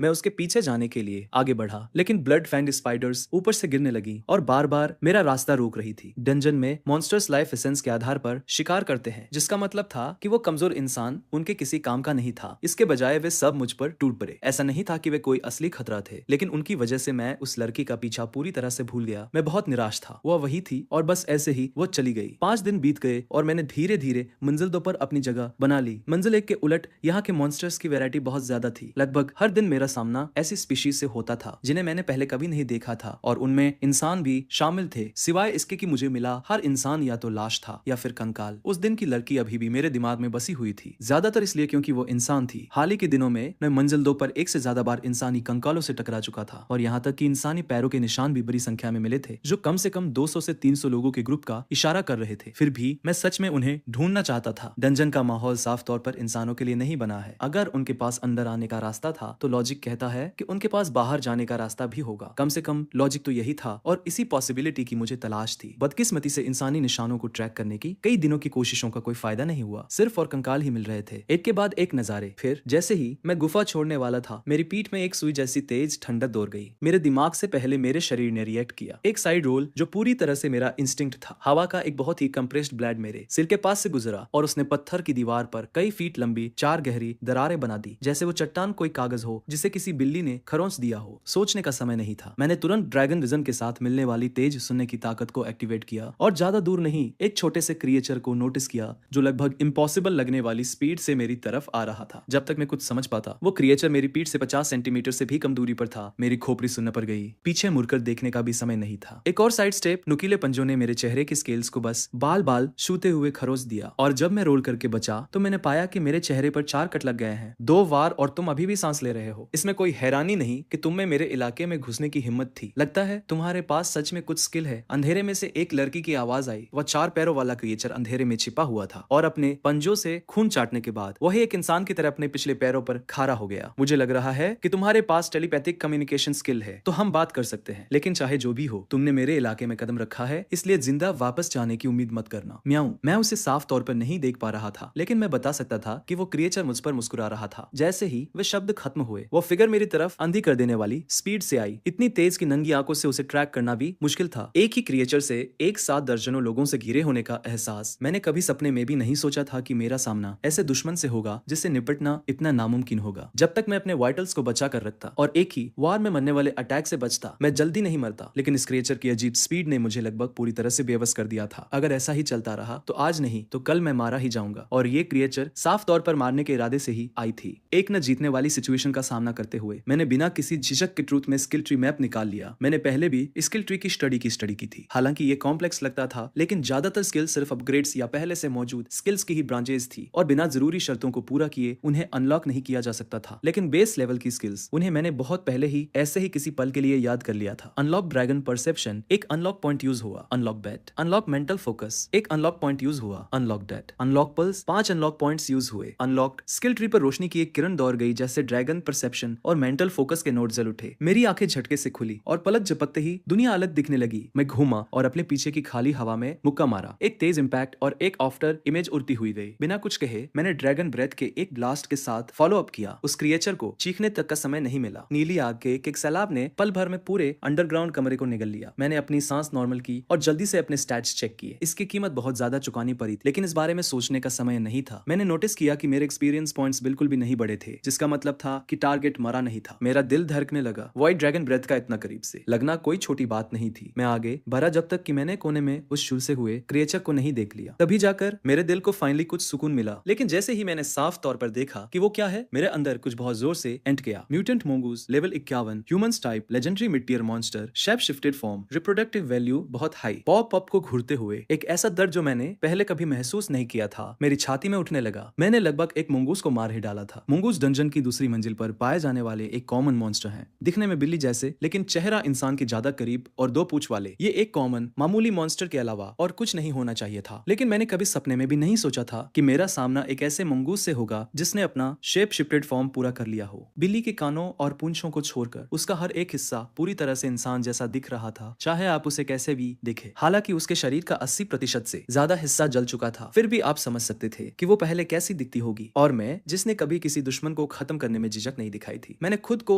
आखिरी वार करने में बेब्स पाया। किस बात का इंतजार है, मुझे मार ही डालो म्याऊं। मुंगूस ने मुझे जलती हुई नफरत के साथ घूरा और मैंने खुद को सच में हैरान पाया। काफी देर सोचने के बाद मुझे फाइनली एक आधा अधूरा सा बहाना मिल ही गया और मुझे इतना बिल्ली का मिड टेस्टी नहीं होता, बहुत खट्टा और फूला हुआ, और मुझे इतने दुबले पतले शिकार पसंद नहीं है। शेफ शिफ्टेड नेवले ने एक ठंडी सांस छोड़ी। तुम्हें लगता है कि मैं बेबस दिख रही हूँ, इसलिए तुम्हें मुझे खाने में दया आ रही है। आज मुझे छोड़ दो और अगली बार मैं ही तुम्हें जान से मारूंगी। मैंने बिना कुछ सोचे उस धमकी को इग्नोर कर दिया। मुझे असल में जिस बात ने कंफ्यूज किया वो यह थी, तुमने अभी अभी मुझ पर हमला क्यों किया। मैं 24 घंटे लेवल 2 पर ड्रैगन ऑरा एक्टिव रखता हूँ। ये डैमेज नहीं देता, लेकिन यह दूसरे मॉन्स्टर्स को सिग्नल देता है कि मुझसे पंगा लेना ठीक नहीं है। इसलिए ज्यादातर मॉन्स्टर्स मुझ पर पहले हमला करने की हिम्मत नहीं करते। जब उसने कोई जवाब नहीं दिया तो मैंने अपना सवाल दोहराया। इस बार मेरी आवाज में थोड़ी सख्ती थी। उस लड़की के रूप वाले नेवले ने मुझे घूरा। साफ तौर पे वो जवाब नहीं देना चाहती थी। तुम मेरी टेरिटरी में आए और फिर तुमने मेरी टेरिटरी में सुसु कर दिया। मैं और किसे मारती। मैंने अपने पल के झपकाई, ये सोचते हुए कि मैं सबसे पहले इस गुफा में आया ही क्यों था। हाँ, मैं बिल्कुल वही कर रहा था। कैट टाइप्स में सच में टेरिटरी को लेकर बहुत खतरनाक फीलिंग होती है, लेकिन यह डंजन था। क्या बाहर के जानवरों वाले इंस्टिंक्ट सच में यहाँ भी आ सकते हैं? और मेन बात यह है कि फीमेल बिल्लियों में भी टेरिटोरियल इंस्टिंक्ट्स होते हैं। इतनी सी छोटी बात के लिए ये सब छोटी बात। तुम इतने पावरफुल हो, फ्लोर 2 पर तुम पक्का एक डोमिनेंट टीयर के मॉन्स्टर होगे और तुम्हें इतनी सी बेसिक बात भी नहीं पता। नाउ असल में मुझे डंजन में आए हुए 1 महीने से भी कम टाइम हुआ है। क्या इम्पॉसिबल? बाहर की दुनिया बहुत अच्छी है, जंगलों में घूमने की आजादी। कुछ को तो इंसान मॉन्स के तौर पर भी चुन लेते हैं, जिन्हें फिर कभी खाने की फिक्र नहीं करनी पड़ती। कोई इस तरह के मनहूस गड्ढे में क्यों आना चाहेगा? मायो, क्या सच में बाहर इतना अच्छा है? उस नेवले की बातों से मुझे लगभग हंसी आ गई। जंगली जंगल के मॉन्स्टर्स शायद कभी भूखे ना मरे, लेकिन डंजन की उस बैरम ट्रेनिंग के बिना वे पूरी तरह से बेब्स हो जाते हैं जब इंसान पूरी ताकत के साथ उनके लिए आते हैं। और जहां तक किसी का माउंट बनने की बात है, शायद कुछ इंसान अपने माउंट्स की अच्छी देखभाल करते हों, लेकिन ज्यादातर के लिए इसका मतलब है अपनी आजादी खो देना और बिना किसी रहम के अपनी पूरी कीमत चुकाना। पिंजरे में कटने का इंतजार कर रही किसी मुर्गी से कुछ भी अलग नहीं। डंजन में 1 महीना बिताने के बाद जो बात मुझे सबसे साफ तौर पर समझ आई है वो ये है, डंजन मॉन्स्टर्स के लिए एक स्लम है, लेकिन यह एक ऐसी जगह भी है जो सच में उन्हीं की है। मैंने उसे यह सब समझाने की कोई कोशिश नहीं की। लड़की के रूप वाला वो नेवला अब साफ तौर पर दर्द से तड़पने लगा था। तुम किसका इंतजार कर रहे हो? मैं हार गई, बस मुझे मार दो। क्या तुम्हें मुझे तड़पते हुए देखने में मजा आता है? म्याऊं। उसकी आवाज में डर का नामो निशान नहीं था, बल्कि वो किसी ऐसे इंसान की तरह लग रही थी जिसे फाइनली आराम करने की परमिशन मिल गई हो। इससे मुझे वो बात याद आ गई जो उस नर्सिंग मदर ने एक बार कही थी, हम मॉन्स्टर्स डंजन में पैदा होते हैं। ये एक ऐसा श्राप है जो हम पैदाइश से ही साथ लेकर चलते हैं। काफी लंबे टाइम तक मैंने टेलीपैथिक कम्युनिकेशन का यूज करने से खुद को रोका था, इस डर से कि मरते हुए मॉन्स्टर्स की मिन्नतें सुनकर मैं पिघल जाऊंगा। मैं चाहे जो भी बन गया हूँ, अंदर से मैं अभी भी एक इंसान ही था जिसमें एक बेसिक हमदर्दी और दया थी, लेकिन इस जगह पर वे फीलिंग्स मेरी जान ले सकती थी। शायद ये बात कुछ और ही थी, लेकिन उस नेवले की उस बेचारी और दयनीय हालत को देखकर मैं खुद को हिचकिचाता हुआ पा रहा था। हालांकि मैं इतना बेवकूफ नहीं था कि उसे ऐसे ही जाने दूं ताकि किसी दिन वो वापस आकर मुझे ही मार दे। जैसे ही मैंने उसे खत्म करने के लिए अपना पंजा उठाया, एक भयानक धमाके ने डंजन को हिलाकर रख दिया और मेरा पंजा हवा में ही रुक गया। फिर डंजन का पूरा 2nd फ्लोर बहुत बुरी तरह कांपने लगा, जैसे दुनिया अपनी जगह से खिसक रही हो। वे इंसान फिर से शुरू हो गए, वे सच में मरना चाहते हैं। उस नेवले के उन शब्दों ने मेरे अंदर एक्साइटमेंट की एक लहर दौड़ा दी। मैंने तुरंत पूछा, कौन से इंसान? कुछ टाइम पहले ही इंसानों ने डंजन को क्लियर करने की एक और कोशिश की थी और वे फिर से फ्लोर 2 के बॉस के हाथों बुरी तरह कुचले गए। म्याऊं। कुछ ऐसे लोग जो लीडर्स जैसे लग रहे थे, वे ग्रुप के सबसे छोटे मेंबर्स के साथ वहां से भाग निकले। बाकी के ज्यादा ताकतवर लोग वहीं रुक गए और फ्लोर 2 पर फंस गए। तब से वे फ्लोर 2 को पार करने और वहां से भागने की कोशिश कर रहे हैं, लेकिन वे बॉस को कैसे हरा सकते हैं? म्याऊं। उनकी हर एक कोशिश में उनके और लोग मारे जाते हैं। इतनी बड़ी शॉक वेव। शायद वे सब मिलकर एक आखिरी और डेस्परेट कोशिश कर रहे हैं। सिर्फ कुछ ही लाइनों में उसने कई ऐसे शब्द बोल दिए थे जो मेरे लिए सबसे ज्यादा मायने रखते थे। जैसे ही मैं और जानने की कोशिश करने वाला था, मेरे बगल की चट्टान वाली दीवार अंदर की तरफ फट गई और एक गोल्डन ग्रेट सोर्ड पकड़े हुए एक हैंडसम जवान लड़का दीवार तोड़ते हुए अंदर आ गिरा। मेरा पहला जिंदा इंसान। मुझे तुरंत शौक लगा। उस जवान लड़के ने मुझे और नेवले को उसी पल देख लिया और उसके एक्सप्रेशन जम गए और उसने तुरंत उस गड्ढे की तरफ वापस चिल्लाकर कहा जहां से वो टूटकर अंदर आया था, कैप्टन, यहाँ कंपेनियन मॉन्स्टर्स हैं, मैं इन्हें संभाल लूंगा, आप बॉस पर फोकस करिए, मॉन्स्टर्स को मुझ पर छोड़ दीजिए। इसके साथ ही उसने एक ऐसा स्टांस लिया जो साफ कह रहा था कि हम दोनों में से कोई एक ही जिंदा बचकर जाने वाला है। उसकी आंखों में जलती हुई उस नफरत ने मुझे सच में कंफ्यूज कर दिया। मैंने एक्सप्लेन करने के लिए मुश्किल से अपना मुंह खोला ही था। जब उस जवान लड़के ने मुझे बोलते हुए सुना तो शांत होने के बजाय वो और भी ज्यादा भड़क गया। उसे तुरंत ठंडा पसीना आने लगा और वो बरबराने लगा, एक मिथिक टीयर का जुवेनाइल मॉन्स्टर। अगर हमने इसे यहीं खत्म नहीं किया तो अगली बार जब हम इस फ्लोर पर आएंगे तो हमें ऐसे 2 मॉन्स्टर्स का सामना करना पड़ेगा। हम जिंदा वापस नहीं जा पाएंगे। जो लोग हमारे बाद आएंगे उनकी खातिर मुझे इसे यही रोकना होगा, भले ही इसके लिए मेरी जान ही क्यों न चली जाए। मेरे दिमाग में फ्रस्ट्रेशन की एक आंधी सी दौड़ गई। क्या तुम अभी सीरियस हो? तुम्हारा वो छोटा सा मोनोलॉग लगभग रुला देने वाला था। मेरी तो लगभग आंखों में आंसू ही आ गए हैं। क्या तुम मेरी बात सुन भी रहे हो? उस जवान लड़के की ग्रेट सोर्ड सूट से एक तेज आवाज आई और उसके शरीर के हर एक पोर से एक उमड़ती हुई ओवरवेलमिंग बैटल विल फूट पड़ी। उससे निकलती हुई एनर्जी एक ही पल में 10 गुना बढ़ गई। फिर वो किसी धनुष से छूटे हुए तीर की तरह आगे बढ़ा और एक ही झटके में उसने दूरी कम कर दी। Target holy knight, level 32, 1 class advancement type, elite tier human. उसके ज्यादातर स्टैट्स मेरे स्टैट्स से कहीं आगे हैं। अगर मेरी ताकत पूरी होती तो मेरे स्किल्स के एडवांटेज से मैं उसे तुरंत खत्म कर देता, लेकिन मैं घायल था और आमने सामने की टक्कर का तो सवाल ही नहीं उठता था। इसके अलावा मेरा किसी इंसान से पंगा लेने का कोई इरादा नहीं था। जिन 2 सेकंड्स में मैंने हिचकिचाने में लगाए, मैंने उस आते हुए स्लैश को डॉज किया, उस नेवले को उसकी गर्दन के पीछे से पकड़ा, उसे अपने कंधे पर लादा और बॉस और उस जवान लड़के से सबसे दूर वाली डायरेक्शन में पूरी स्पीड से भागने लगा। उस नेवले ने साफ तौर पर यह उम्मीद नहीं की थी। एक पल वह जमीन पर थी और अगले ही पल बिना किसी वजह के उसे उठाकर ले जाया जा रहा था। तुम्हें क्या लगता है तुम क्या कर रहे हो? म्याऊं, मैं तुम्हें ऐसे बचकर नहीं जाने दूंगी। उस चकराई हुई नेवले ने मेरे नंगे सिर पर काटा और पंजे मारे। चुप रहो, मैं गुर्राया, फिर अपना हाथ ऊपर ले जाकर उसकी गर्दन के पीछे वाले हिस्से को जोर से दबा दिया। नेवले का चेहरा तुरंत लाल हो गया, उसका बचा हुआ एक कान नीचे लटक गया और उसकी बॉडी ऐसे अकड़ गई जैसे जम गई हो। वो जवान लड़का पहले से ही मेरे ऊपर था। सुनहरी तलवार के वार किसी बारिश की तरह बरस रहे थे। मैं साइड में हटा और अंदर गुस्से से पागल हो रहा था। अगर मेरी ताकत पूरी होती तो तुम जैसे किसी एरे गैरे की हिम्मत नहीं होती कि मेरा ऐसे पीछा करे। थका हुआ होने की वजह से मेरे पास अपना घमंड चुपचाप निकलने और अपनी बची खुची पूरी एनर्जी के साथ भागने के अलावा कोई चारा नहीं था। और इस तरह पीछा करना शुरू हुआ। इंसान और ड्रैगन एक के पीछे एक, डंजन से गुजरती हुई रोशनी की 2 लकीरें एक खूंखार चेज में फंसी हुई। मुझे लगा था कि वह जवान लड़का थोड़ी देर बाद हार मान लेगा, लेकिन 2.5 घंटे तक लगातार पीछा करने के बाद भले ही उसकी एनर्जी पूरी तरह खत्म हो चुकी थी, उसने हार मानने से इनकार कर दिया। अब मुझे सच में बहुत तेज गुस्सा आ रहा था। अगर ऐसा ही चलता रहा तो उसका अगला वार उसका आखिरी और सबसे खूंखार वार होगा। अगर वो अभी पीछे हट जाता तो मैं बस वहां से चला जाता और अपनी मेहनत बचा लेता, लेकिन अगर उसने अपनी पूरी ताकत एक ही आखिरी स्ट्राइक में लगाने की हिम्मत की तो मैं पक्का उसका सिर कुचल दूंगा। और जैसा कि होना था, जैसे ही मैंने वो फैसला लिया और ये देखने का इंतजार किया कि वो जवान लड़का क्या करेगा, उसने एक बैटल क्राई निकाली। उसके शरीर की हर एक नस एक साथ फटने लगी और उसने अपनी बैटल विल की आखिरी बूंद तक उस गोल्डन ग्रेटसवॉर्ड में डाल दी। उस लड़के की उस आखिरी सब कुछ खत्म कर देने वाली स्ट्राइक का सामना करते हुए मैंने एक थकी हुई गहरी सांस ली। Unlock invincibility, 5 unlock points consumed. Skill invincibility level 1 unlock हो गई। उस पल में एक तोप के गोले में बदल गया और सीधे उस सोर्ड बीम के रास्ते में तेजी से आगे बढ़ा। एक ही पल में वो सोर्ड बीम किसी कागज की तरह चकनाचूर हो गई। उसमें एकदम आर पार एक गोल छेद बन गया। उस जवान लड़के ने कभी सपने में भी नहीं सोचा होगा कि जिस क्रिएचर का वो अभी पीछा कर रहा था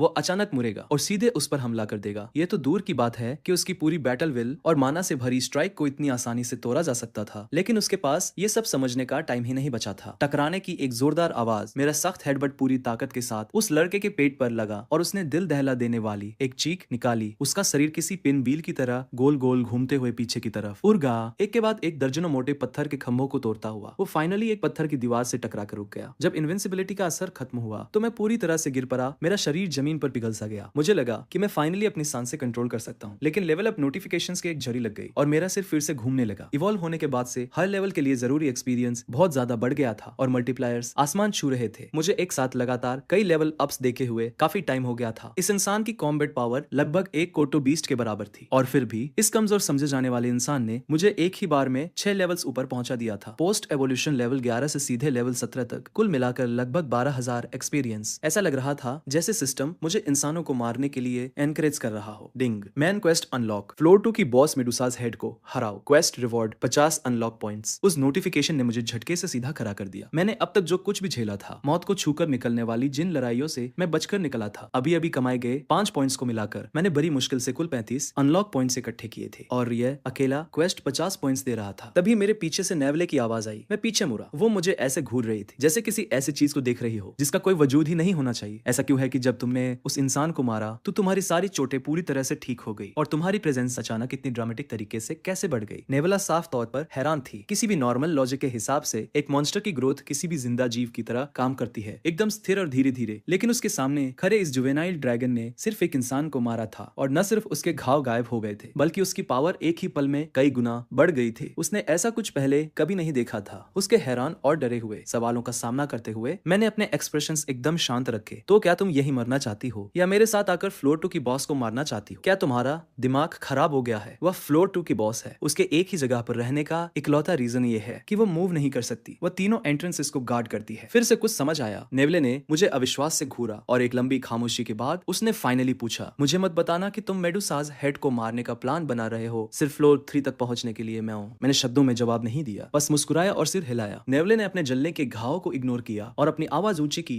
अपनी करंट स्ट्रेंथ के साथ। तुम बिना पसीना बहाए मुझे भी कुचल सकते हो। जब तक तुम मेडुसाज हेड के पास नहीं जाते, तुम इस पूरे फ्लोर पर बिना किसी रोक टोक के राज कर सकते हो। बिना किसी वजह के खुद को खतरे में क्यों डालना? म्याऊं। तुमने अभी अभी मेंशन किया था कि वे इंसान फ्लोर 2 की बॉस से लड़ रहे हैं क्योंकि वे डंजन से बाहर निकलने की कोशिश कर रहे हैं। सही कहा ना? जैसे ही मेरे ये शब्द बाहर आए, नेवला पूरी बात समझ गई। मुझे मत बताना कि तुम सच में डंजन से बाहर निकलना चाहते हो। मैं सब कुछ समझते हुए मुस्कुराया। तो और गहराई में जाना ही बाहर निकलने का असली रास्ता है। बताओ, तुम डंजन से बाहर कैसे निकलते हो? क्या तुम बातों में फंसाकर मुझसे उगलवाने की कोशिश कर रहे हो? मैं हूं। तो क्या हुआ अगर मैं ऐसा कर रहा हूँ? तुमने पहले ही मुंह से बात निकाल दी है। बेहतर होगा कि मुझे पूरी बात ही बता दो। मैं तुम्हारी मदद क्यों करूं? नेवला भड़क गई। ठीक है, मत करो। इत्तेफाक से मेरे पास एक ऐसी स्किल है जो सीधे दिमाग को एक्सेस कर सकती है। हालांकि इस प्रोसेस में काफी दर्द होता है। अगर तुम नहीं बोलोगी तो मैं खुद ही अंदर जाकर देख लूंगा। नेवले का चेहरा पीला पड़ गया। डंजन में इस तरह की स्किल्स कोई अनसुनी बात नहीं है। फ्लोर 3 के बाद से कुछ खास साइकिक टाइप के मॉन्स्टर्स इनका इस्तेमाल करने के लिए जाने जाते हैं। उसे डगमगाते हुए देखकर मैंने इसका फायदा उठाया। अगर तुम मुझे बताती हो और मेरे साथ काम करने के लिए राजी हो जाती हो तो मैं न सिर्फ तुम्हें जिंदा छोड़ूंगा बल्कि तुम्हारी हर एक चोट को हील कर दूंगा। एक हाथ से दो और दूसरे हाथ से डराओ। मुझे पता था कि ये कैसे काम करता है। मेरे पास असल में मेमोरी एक्सट्रैक्शन स्किल है, लेकिन इसकी कीमत 20 अनलॉक पॉइंट्स है। अगर मैं उन्हें खर्च करने से बच सकता तो मैं पक्का बचता। इन शब्दों पर नेवले का कान फरका। एक लंबे पॉज के बाद उसने मेरी नजरों से नजरें मिलाई, थोड़ी चौकन्नी लेकिन क्यूरियस। तुम्हारा मतलब सच में वही है? म्याऊं। मैंने अपनी छाती ठोंकी। किया हुआ वादा वापस नहीं लिया जा सकता। हमारी बातचीत के दौरान मुझे पता चला कि असल में डंजन के अंदर आने और बाहर जाने के कई रास्ते हैं। इंसान सबसे ज्यादा स्पैटियल ट्रांसफर मैजिक का इस्तेमाल करते हैं, लेकिन मॉन्स्टर्स के लिए वो मैजिक सीखना लगभग इम्पॉसिबल है। एक मॉन्स्टर्स के लिए जो डंजन में फंस गया है, बाहर निकलने का सिर्फ एक ही रास्ता है। फ्लोर 1 से लड़ते हुए पूरे फ्लोर 5 तक जाओ और एक बार जब तुम फ्लोर 5 के फाइनल बॉस को हरा दोगे तो तुम डंजन से बाहर निकलकर बाहरी दुनिया में जा सकते हो। लेवाइथन के लगभग ना हिलाई जा सकने वाली पावर के बारे में सोचकर मैं कांपने से खुद को रोक नहीं पाया। तुम्हारे चेहरे का ये लुक, क्या तुमने सच में लेवाइथन को कहीं देखा है? म्याऊं। मैंने सिर हिलाया और फिर वो सवाल पूछा जो मुझे परेशान कर रहा था। क्या तुमने ये नहीं कहा था कि डंजन का हर फ्लोर एक अलग स्पेस है, कि मॉन्स्टर्स उनके बीच अपनी मर्जी से आ जा नहीं सकते? वो रूल लेवाइथन पर लागू नहीं होता। म्याऊं। वो एक एंशिएंट गॉड का माउंट था, पूरे डंजन का सबसे पावरफुल जीव। वो डंजन के हर फ्लोर के बीच अपनी मर्जी से आ जा सकता है और उसे कोई नहीं मार सकता, उसे कोई नहीं रोक सकता। म्याऊं। वो डंजन में सिर्फ इसलिए रहता है क्योंकि वो खुद ऐसा चाहता है। तो तुम्हारा बाहर जाने का यह सपना, अगर सच कहूं तो ये एक ख्याली पुलाव के अलावा और कुछ नहीं है। म्याऊं। अपनी बात खत्म करते ही नेवले की ताकत पूरी तरह जवाब दे गई और वह हाफते हुए जमीन पर गिर पड़ी। उसके घाव बहुत गहरे थे और उसकी हेल्थ हर पल गिरती जा रही थी। इस हिसाब से उसकी सांसें रुकने में शायद मुश्किल से 10 मिनट बचे थे। उसे मौत के मुहाने पर झूलता हुआ देखकर मैंने सोचा और हील स्किल और कंडेंसेट पर 4 अनलॉक पॉइंट्स खर्च करने का फैसला किया और नेवले की हर एक चोट को हील कर दिया। वो पलक झपकते ही जमीन से उछलकर खड़ी हो गई और अपने ही हाथों और पैरों को अविश्वास से घूरने लगी। तुमने अभी अभी क्या किया? मैं ये वादा तो नहीं कर सकता कि तुम कभी डंजन से बाहर जा पाओगी, लेकिन मैं ये वादा कर सकता हूँ कि इस फ्लोर पर तुम कभी भूखी या बिना प्रोटेक्शन के नहीं रहोगी। क्या तुम मेरे साथ चलोगी? नेवला अभी भी उस शौक से बाहर नहीं आई थी। वह बस अपने सामने खड़े उस अजीब से जीव को खाली नजरों से घूर रही थी। एक लंबी खामोशी के बाद वो फाइनली बोली, तो तुम्हारा मतलब है कि तुम मेडुसाज हेड को मारने वाले हो? मैंने सिर हिलाया। तुम्हारी ताकत सच में इंप्रेसिव है। अब तक फ्लोर 2 पर मुझे मिले किसी भी मॉन्स्टर से सबसे ज्यादा ताकतवर। ये सुनकर नेवला घमंड से फूल गई। जाहिर सी बात है म्याऊं, इस पूरे फ्लोर पर मुझसे ज्यादा ताकतवर सिर्फ वो चुड़ैल मेडुसा ही है। म्याऊं। फिर नेवले की टोन पूरी तरह बदल गई। लेकिन मैं तुम्हारे लिए अपनी जान खतरे में क्यों डालूं? म्याऊं। मेडुसाज हेड को मारो और तुम फ्लोर 2 के टॉप पर पहुंच जाओगी, इस पूरे लेवल की क्वीन। क्या ये तुम्हें अच्छा नहीं लग रहा? ये शब्द सुनकर नेवले का कान फड़का। उसने अपना सिर नीचे किया, होंठ चुपचाप उन्हीं शब्दों को दोहरा रहे थे। फ्लोर के टॉप पर क्वीन। 2 सेकंड बाद उसने अपना चमकता हुआ चेहरा उठाया और अपना जवाब दिया, ठीक है, चूंकि तुमने मेरी जान बचाई है इसलिए मैं तुम्हारी मदद करूंगी, बस इसी एक बार के लिए। वैसे क्या तुम सच में एक ड्रैगन हो या किसी तरह के कुत्ते हो? एक ड्रैगन क्यों? लगता तो नहीं। क्या तुम ये कह रही हो कि मैं एक कुत्ते जैसा दिखता हूँ? हाँ, एक छोटा काला कुत्ता, गोल मटोल पेट, सिर भी कुत्ते जैसा ही है। मैं आज से तुम्हें डॉग बॉय बुलाऊंगी। मैं बिना कुछ बोले बस उसे घूरता रहा। वैसे क्या तुम भी एक कुत्ते जैसी नहीं हो? तुमने उस इंसान को मारने से पहले उसे बुरी तरह थका दिया था, फिर मुझे वापस हील करने के लिए चोट पहुंचाई थी। जो भी हो, तुम मुझे जो चाहो बुला सकती हो। और तुम्हारा क्या? तुम्हारा नाम क्या है? मेरा कोई नाम नहीं है। डंजन के मॉन्स्टर्स के नाम नहीं होते, इसका कोई मतलब नहीं है। तो फिर ठीक है, तुम मुझे डॉग बॉय बुलाती हो, मैं तुम्हें कैटकरल बुलाऊंगा। ये सुनते ही नेवले की पूंछ जमीन पर जोर से पटकी गई। कैटकरल, ये कैसा नाम है? चलो चलते हैं। कैटगरल ने मेरी झूलती हुई आकृति को बत्तख की तरह चलते हुए देखा और धीरे से बड़बड़ाई, वैसे असल में मेरा एक नाम है, तुम्हें पता है? फिर वो उछल कर आगे बढ़ी और मेरे पीछे पीछे चलने लगी। कुछ ही मिनटों बाद हम फ्लोर 2 और फ्लोर 3 के बीच की बाउंड्री पर पहुंच गए। इंसानी सैनिकों को अभी भी मेडुसाज हेड के साथ लड़ाई में फंसा हुआ देखकर मैंने इंतजार करने और उन्हें एक दूसरे को थकाने देने का फैसला किया ताकि मैं आसानी से शिकार कर सकूं। जब से मैं डंजन में आया था मैंने नोटिस किया था कि यहाँ के मॉन्स्टर्स को लेवल अप होने या स्किल्स का कोई कॉन्सेप्ट ही नहीं पता था। उनके के लिए लेवल अप होना बस जिंदा रहने का एक बाय प्रोडक्ट नतीजा है। स्किल्स जिंदा रहने के औजारों के अलावा और कुछ नहीं है, और मारना सिर्फ पेट भरने का एक जरिया है। इसलिए नेवले जैसे म्यूटेंट ब्रीड्स अलग प्रजातियों को छोड़कर ज्यादातर बीस्ट एक सिंपल रूल फॉलो करते हैं, वे जितना ज्यादा जीते हैं उनका लेवल उतना ही ज्यादा होता है। मेडुसाज हेड सेकंड फ्लोर की बॉस कम से कम 500 सालों से जिंदा है, उसमें हिलने डुलने की कोई एबिलिटी नहीं है, फिर भी वह एक फिक्स्ड स्थिर तोप की तरह अपनी जगह पर डटी हुई है, उस कॉरिडोर को गार्ड कर रही है जो सेकंड फ्लोर को थर्ड फ्लोर से जोड़ता है। कोई भी इंसान जो सेकंड फ्लोर को जीतने की कोशिश कर रहा हो और कोई भी बीस्ट जो हायर लेवल्स की तरफ बढ़ना चाहता हो, उसे उस कॉरिडोर से गुजरना ही होगा। इसलिए जब तक वह इस पोजीशन पर है, शिकार की एक कभी न खत्म होने वाली लाइन खुद ही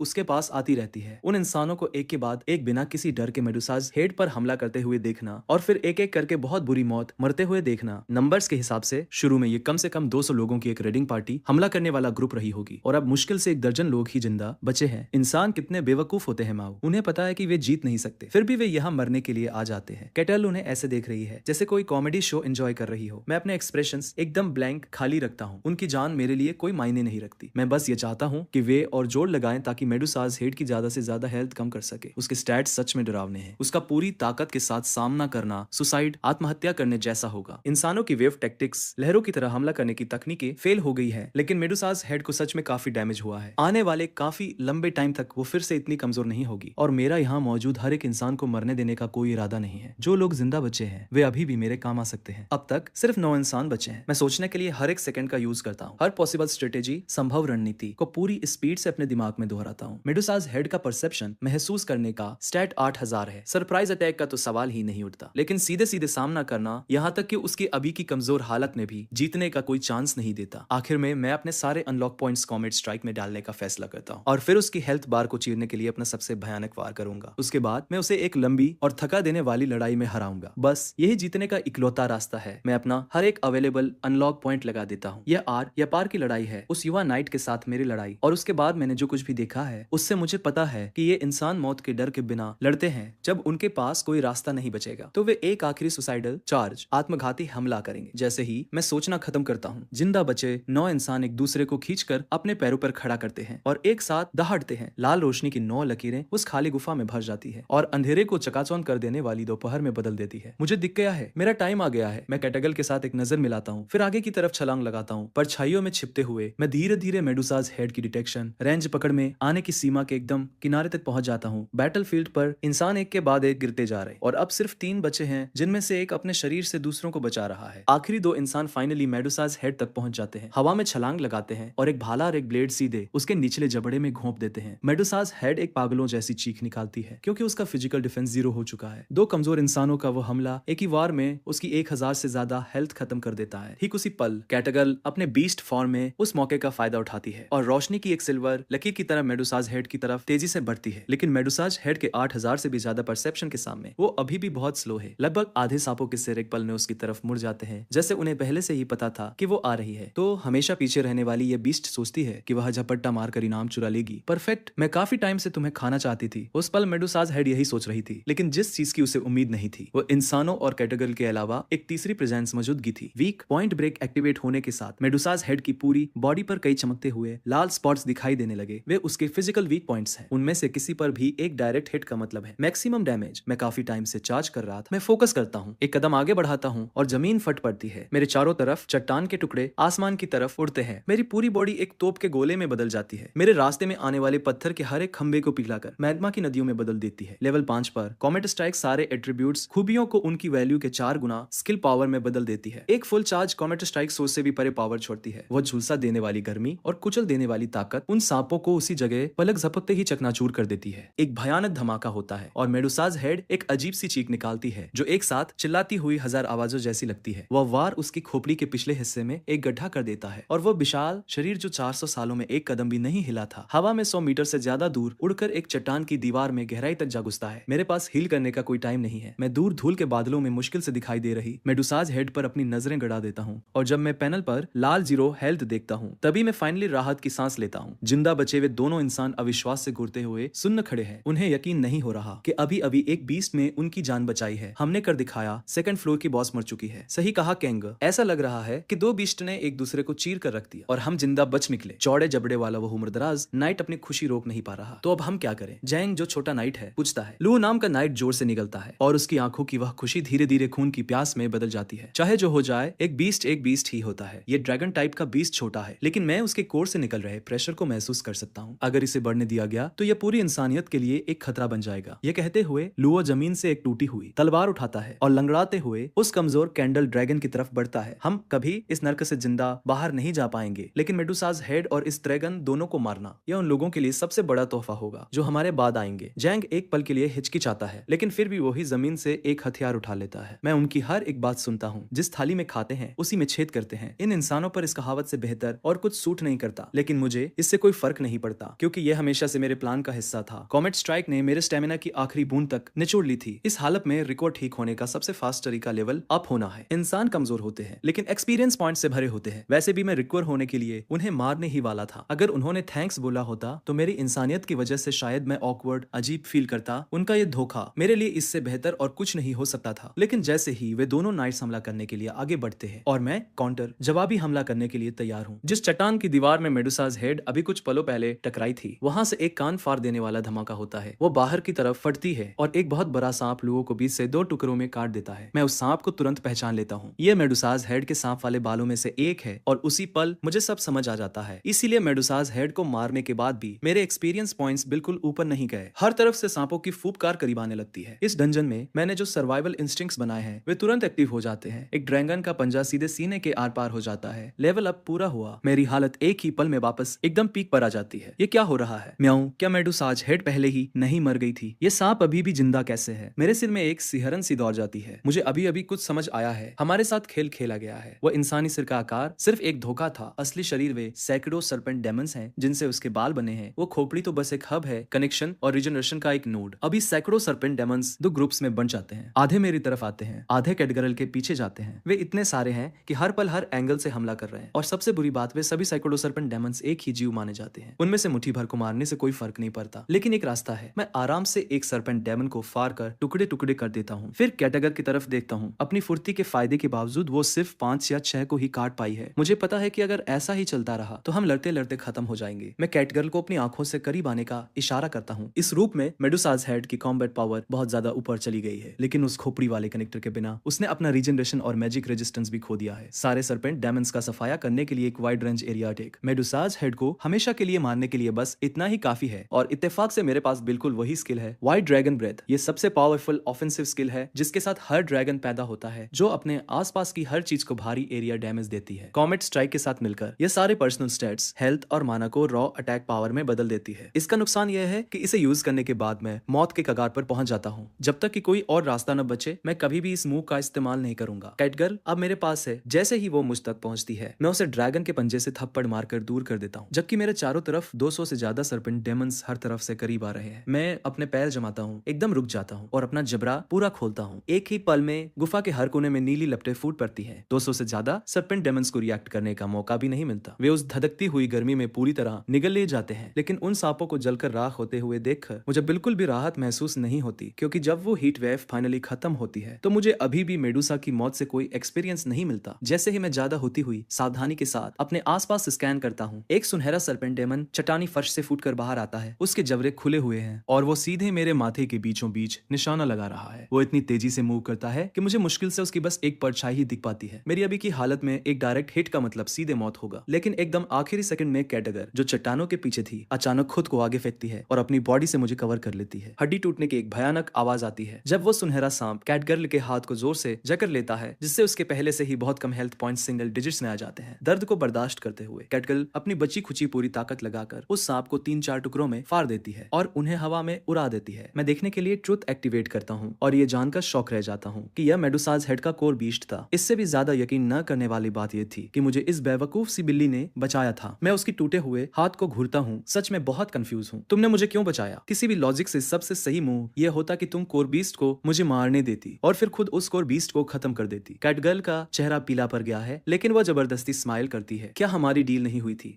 हम इस चीज को एक साथ मारने वाले थे। मैं 2nd फ्लोर की बॉस बनूंगी, तुम 3rd फ्लोर पर चले जाओगे। और सबसे बड़ी बात, तुमने पहले मुझे बचाया था। ऐसा हो ही नहीं सकता कि मैं तुम्हें मरने दूं। म्याऊं, उसकी ये मासूम बातें मुझे हंसी के करीब कुछ फील कराती हैं। इंसानों और उनके उस ठंडे धोखे के बारे में वापस सोचते हुए ऐसा लगता है कि इंसानों के सबसे ऊपर होने के मेरे उस पुराने भरोसे के बारे में मुझे सीरियसली दोबारा सोचना पड़ेगा। मैं चलकर मेडुसाज हेड के बचे हुए हिस्से के पास जाता हूँ, उसकी खोपड़ी को अपने पैर के नीचे कुचलता हूँ, टुकड़ों को उठाता हूँ, उन्हें अपने मुंह में डालता हूँ, 2 बार चबाता हूँ और निगल जाता हूँ। नोटिफिकेशन, मेन क्वेस्ट 50% पूरा हुआ, अनलॉक पॉइंट्स मिल गए, करेंट लेवल 20 तक पहुंच गया, एवोल्यूशन कंडीशंस पूरी हो गई है। कंप्लीशन की आवाज सुनने के बाद ही मैं फाइनली अपनी टेंशन छोड़ता हूँ और जमीन पर गिर पड़ता हूँ और जोर जोर से हांफते हुए लंबी सांसें लेता हूँ। उसी टाइम कैटगर्ल खुशी से पागल होकर अपनी बाहें मेरे चारों तरफ लपेट लेती है और अपना चेहरा मुझ पर ऐसे रगड़ती है जैसे कल हो ही ना। मुझे यह कहना पड़ेगा कि कैटगर्ल का ह्यूमन फॉर्म ऊपर से काफी इंप्रेसिव है। मैं सबसे पहले उसकी चोटों को ठीक करने के लिए कंडेंस सेट और हील यूज करता हूँ। फिर मैं मेडुसाज हेड के साथ आसपास देखता हूँ। 3rd फ्लोर का रास्ता पूरी तरह से खुला है, लेकिन जैसे ही मैं कॉरिडोर में कूदने वाला होता हूँ, कैटगर्ल बोल पड़ती है। उसके चेहरे पर साफ झिझक दिख रही है। हम कितनी कमाल की टीम है, अगर तुम यही रुक जाते तो 2nd फ्लोर पर हमें कोई नहीं रोक पाता। मायू वो रुकती है जैसे उसे कोई आइडिया आया हो, उसका चेहरा लाल हो जाता है और वो अचानक बोल पड़ती है, तुम सुपर स्मार्ट हो और मैं सुपर स्ट्रांग हूँ। मैं 2nd फ्लोर की क्वीन बनूंगी और तुम मेरे रॉयल स्ट्रेटेजिस्ट बनोगे। मैं थोड़ा हैरान हूँ, मुझे नहीं पता कि इस बिल्ली के दिमाग में ऐसा कुछ ख्याल कैसे आया। मैं कंधे उचकाता हूँ। जो भी हो, मुझे हमेशा से नीला आसमान और गर्म धूप ज्यादा पसंद रही है। यह कहकर मैं आगे कदम रखता हूँ और सीधे कॉरिडोर में कूद जाता हूँ। कैटगर्ल मेरे पीछे आने की कोशिश करती है, लेकिन मेरी आवाज पहले ही नीचे के रास्ते से ऊपर आ रही होती है। 2nd फ्लोर पर अब ऐसा कुछ नहीं बचा है जो तुम्हें नुकसान पहुंचा सके। फिर मिलेंगे कैटगर्ल। दूसरों के लिए 3rd फ्लोर का कॉरिडोर किसी डेथ सेंटेंस जैसा हो सकता है, लेकिन मेरे लिए यह आजादी का इकलौता रास्ता है। अगले ही सेकंड मुझे अपने फैसले पर पछतावा होता है। 1st फ्लोर एक पथरीली गुफा थी। 2nd फ्लोर एक कीचड़ से भरा अंडरग्राउंड गड्ढा था, लेकिन मैंने जो कभी नहीं सोचा था वह यह है, 3rd फ्लोर बर्फ का एक बहुत बड़ा खुला हुआ वर्ल्ड है। जहां तक नजर जाती है, रफली 150 डिग्री के टेम्परेचर के साथ सिर्फ बर्फ और सफेदी के अलावा कुछ नहीं है। मैं जल्दी से 2nd एवोल्यूशन ऑप्शंस खोलता हूँ। एक नजर डालते ही मेरी आंखें फटी रह जाती है। पहली 3 चॉइसेस पहले जैसी ही हैं, लेकिन मेरी हैरानी का ठिकाना नहीं रहता जब एक चौथा ऑप्शन सामने आता है। Minor eyes dragon, extreme cold conditions में रेयर रेड ब्लड लाइन, जो कॉन्शियसनेस की गहराई में हीट सोर्सेस के लिए एक इंटेंस ऑब्सेशन से ट्रिगर होता है। एक लो probability evolution path, innate skill, eyes attribute immunity. ठंड से अपनी हेल्थ को खत्म होते देखकर मैं बिना एक पल सोचे माइनर आइज ड्रैगन चुन लेता हूँ। बिल्कुल पहले की तरह टूस की जानी पहचानी चाइम्स के साथ एवोल्यूशन पलन झपटते ही खत्म हो जाता है। मेरी बॉडी से आखिरी ब्लैक वायलेट स्केल भी गिर जाता है, लेकिन जैसे ही मैं इस एवोल्यूशन से मिले स्टैट गेन्स को चेक करने वाला होता हूँ, ठीक ऊपर से एक जानी पहचानी चीख सुनाई देती है।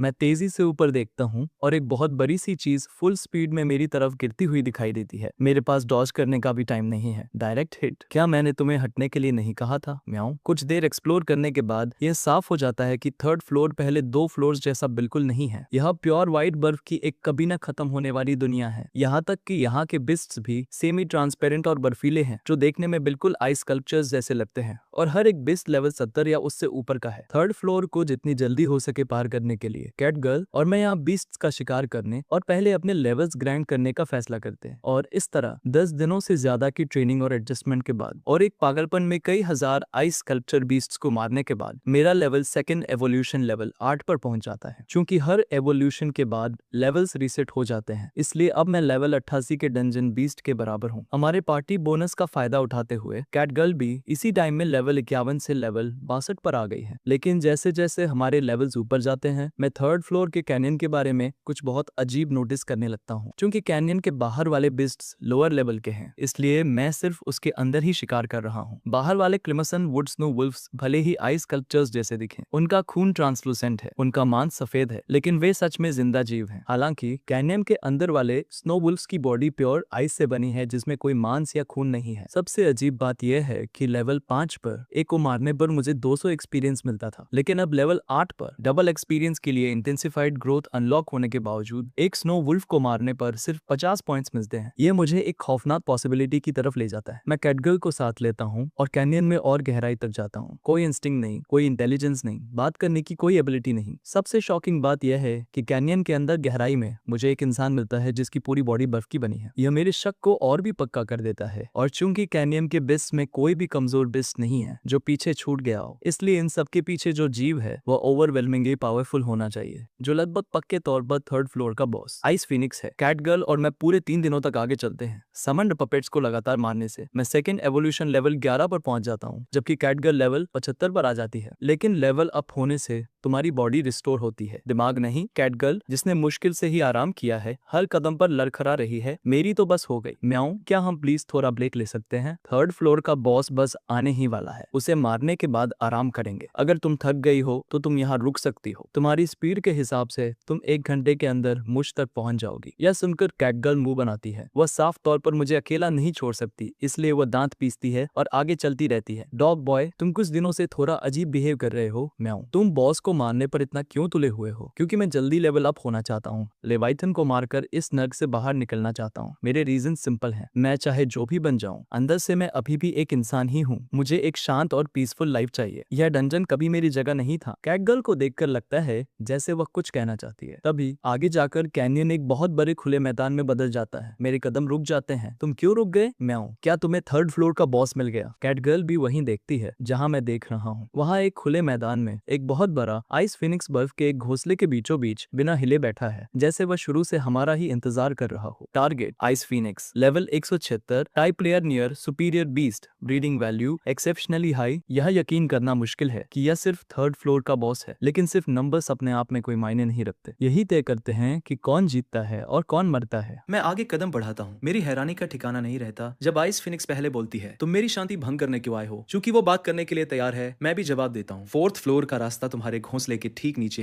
है ना? हम 4th फ्लोर की तरफ जा रहे हैं। अगर तुम किनारे हट जाओ तो आज हम में से किसी को भी मरने की जरूरत नहीं है। आइस फिनिक्स अपनी क्रिस्टल जैसी साफ आंखें घुमाती है और एक लंबे पॉज के बाद बोलती है, मैं बस अपने बच्चे के साथ अनंत काल तक ही रहना चाहती हूँ। तुम्हें मेरी शांति क्यों भंग करनी है? मैं उसके नीचे देखता हूँ। वहाँ एक छोटा आइस फिनिक्स पड़ा है जो सिर्फ हड्डियों का ढांचा है। क्या वो तुम्हारा बच्चा है? आइस फिनिक्स जवाब नहीं देती। वो बस उस छोटे से कंकाल को असीम प्यार से नीचे देखती है, जैसे वो बच्चा अभी भी जिंदा हो। मेरे पास इसके लिए कोई पेशेंस नहीं है और मुझे उसकी परिस्थितियों में कोई दिलचस्पी नहीं है। मैं अपना स्टांस लेता हूँ और लड़ने के लिए तैयार हो जाता हूँ। कैटगर्ल ये सब देखती है और आइस फिनिक्स से लड़ने में हिचकिचाती हुई लगती है, किसी हमदर्दी या क्यूरियोसिटी की वजह से नहीं, बल्कि सिर्फ इसलिए क्योंकि उसे नहीं लगता कि हम जीत सकते हैं। लेकिन मुझे अभी इन सब से कोई मतलब नहीं है। तुम्हारे और तुम्हारे बच्चे के बीच जो भी हुआ, मैं बस 4th फ्लोर तक पहुंचना चाहता हूँ। मेरे ये शब्द सुनकर आइस फिनिक्स अपना सिर उठाती है और मेरी तरफ कुछ गर्माहट के साथ देखती है और अपने उसी न समझ में आने वाले तरीके से आगे कहती है, मैं समझ गई, तुम भी मेरे प्यारे बच्चे के खेलने का साथी बनना चाहते हो। मेरे पेशेंस की आखिरी बूंद भी खत्म हो गई। मैंने बात करना बंद कर दिया। पल्स की ताकत का इस्तेमाल करते हुए मैं एक ब्लू ग्रीन तोप के गोले में बदल जाता हूँ और अपनी पूरी ताकत के साथ आइस फिनिक्स से टकराता हूँ। मैं अपना जबड़ा पूरा खोलता हूँ और वॉइड ड्रैगन ब्रेथ पल्स के लगातार 3 ब्लास्ट फायर करता हूँ। कैटकर तेजी से अपने दोनों आगे वाले पंजे घुमाती है और एक साथ दर्जनों विंड ब्लेड्स छोड़ती है। हमारे अटैक साइज फिनिक्स पर किसी तूफान की तरह बरसते हैं और उसकी हेल्थ को काट कर सिर्फ 1/4 कर देते हैं। लेकिन मुझे कोई खुशी महसूस नहीं होती, सिर्फ डर बढ़ता जा रहा है, क्योंकि जब से लड़ाई शुरू हुई है आइस फिनिक्स ने कोई काउंटर अटैक नहीं किया है। वो अपनी जगह से हिली तक नहीं है, किसी खंबे की तरह बिना किसी हरकत के वहीं खड़ी है। हम उस पर चाहे जो भी हमला करे, मेरे कॉम्बैट इंस्टिंक्ट्स मुझे रुकने के लिए चीख रहे हैं। लेकिन जैसे ही मैं वॉइड ड्रैगन ब्रेथ का आखिरी ब्लास्ट फायर करने वाला होता हूँ, कैनियन की दीवारों की दरारों से अचानक दर्जनों आइस बीस्ट्स बाहर आने लगते हैं। उसी पल आइस फिनिक्स, जो अब तक किसी पहाड़ की तरह शांत थी, फाइनली हिलती है। वो अपने पंख पर पूरी तरह खोलती है। अंदर आने वाले आइस बीस्ट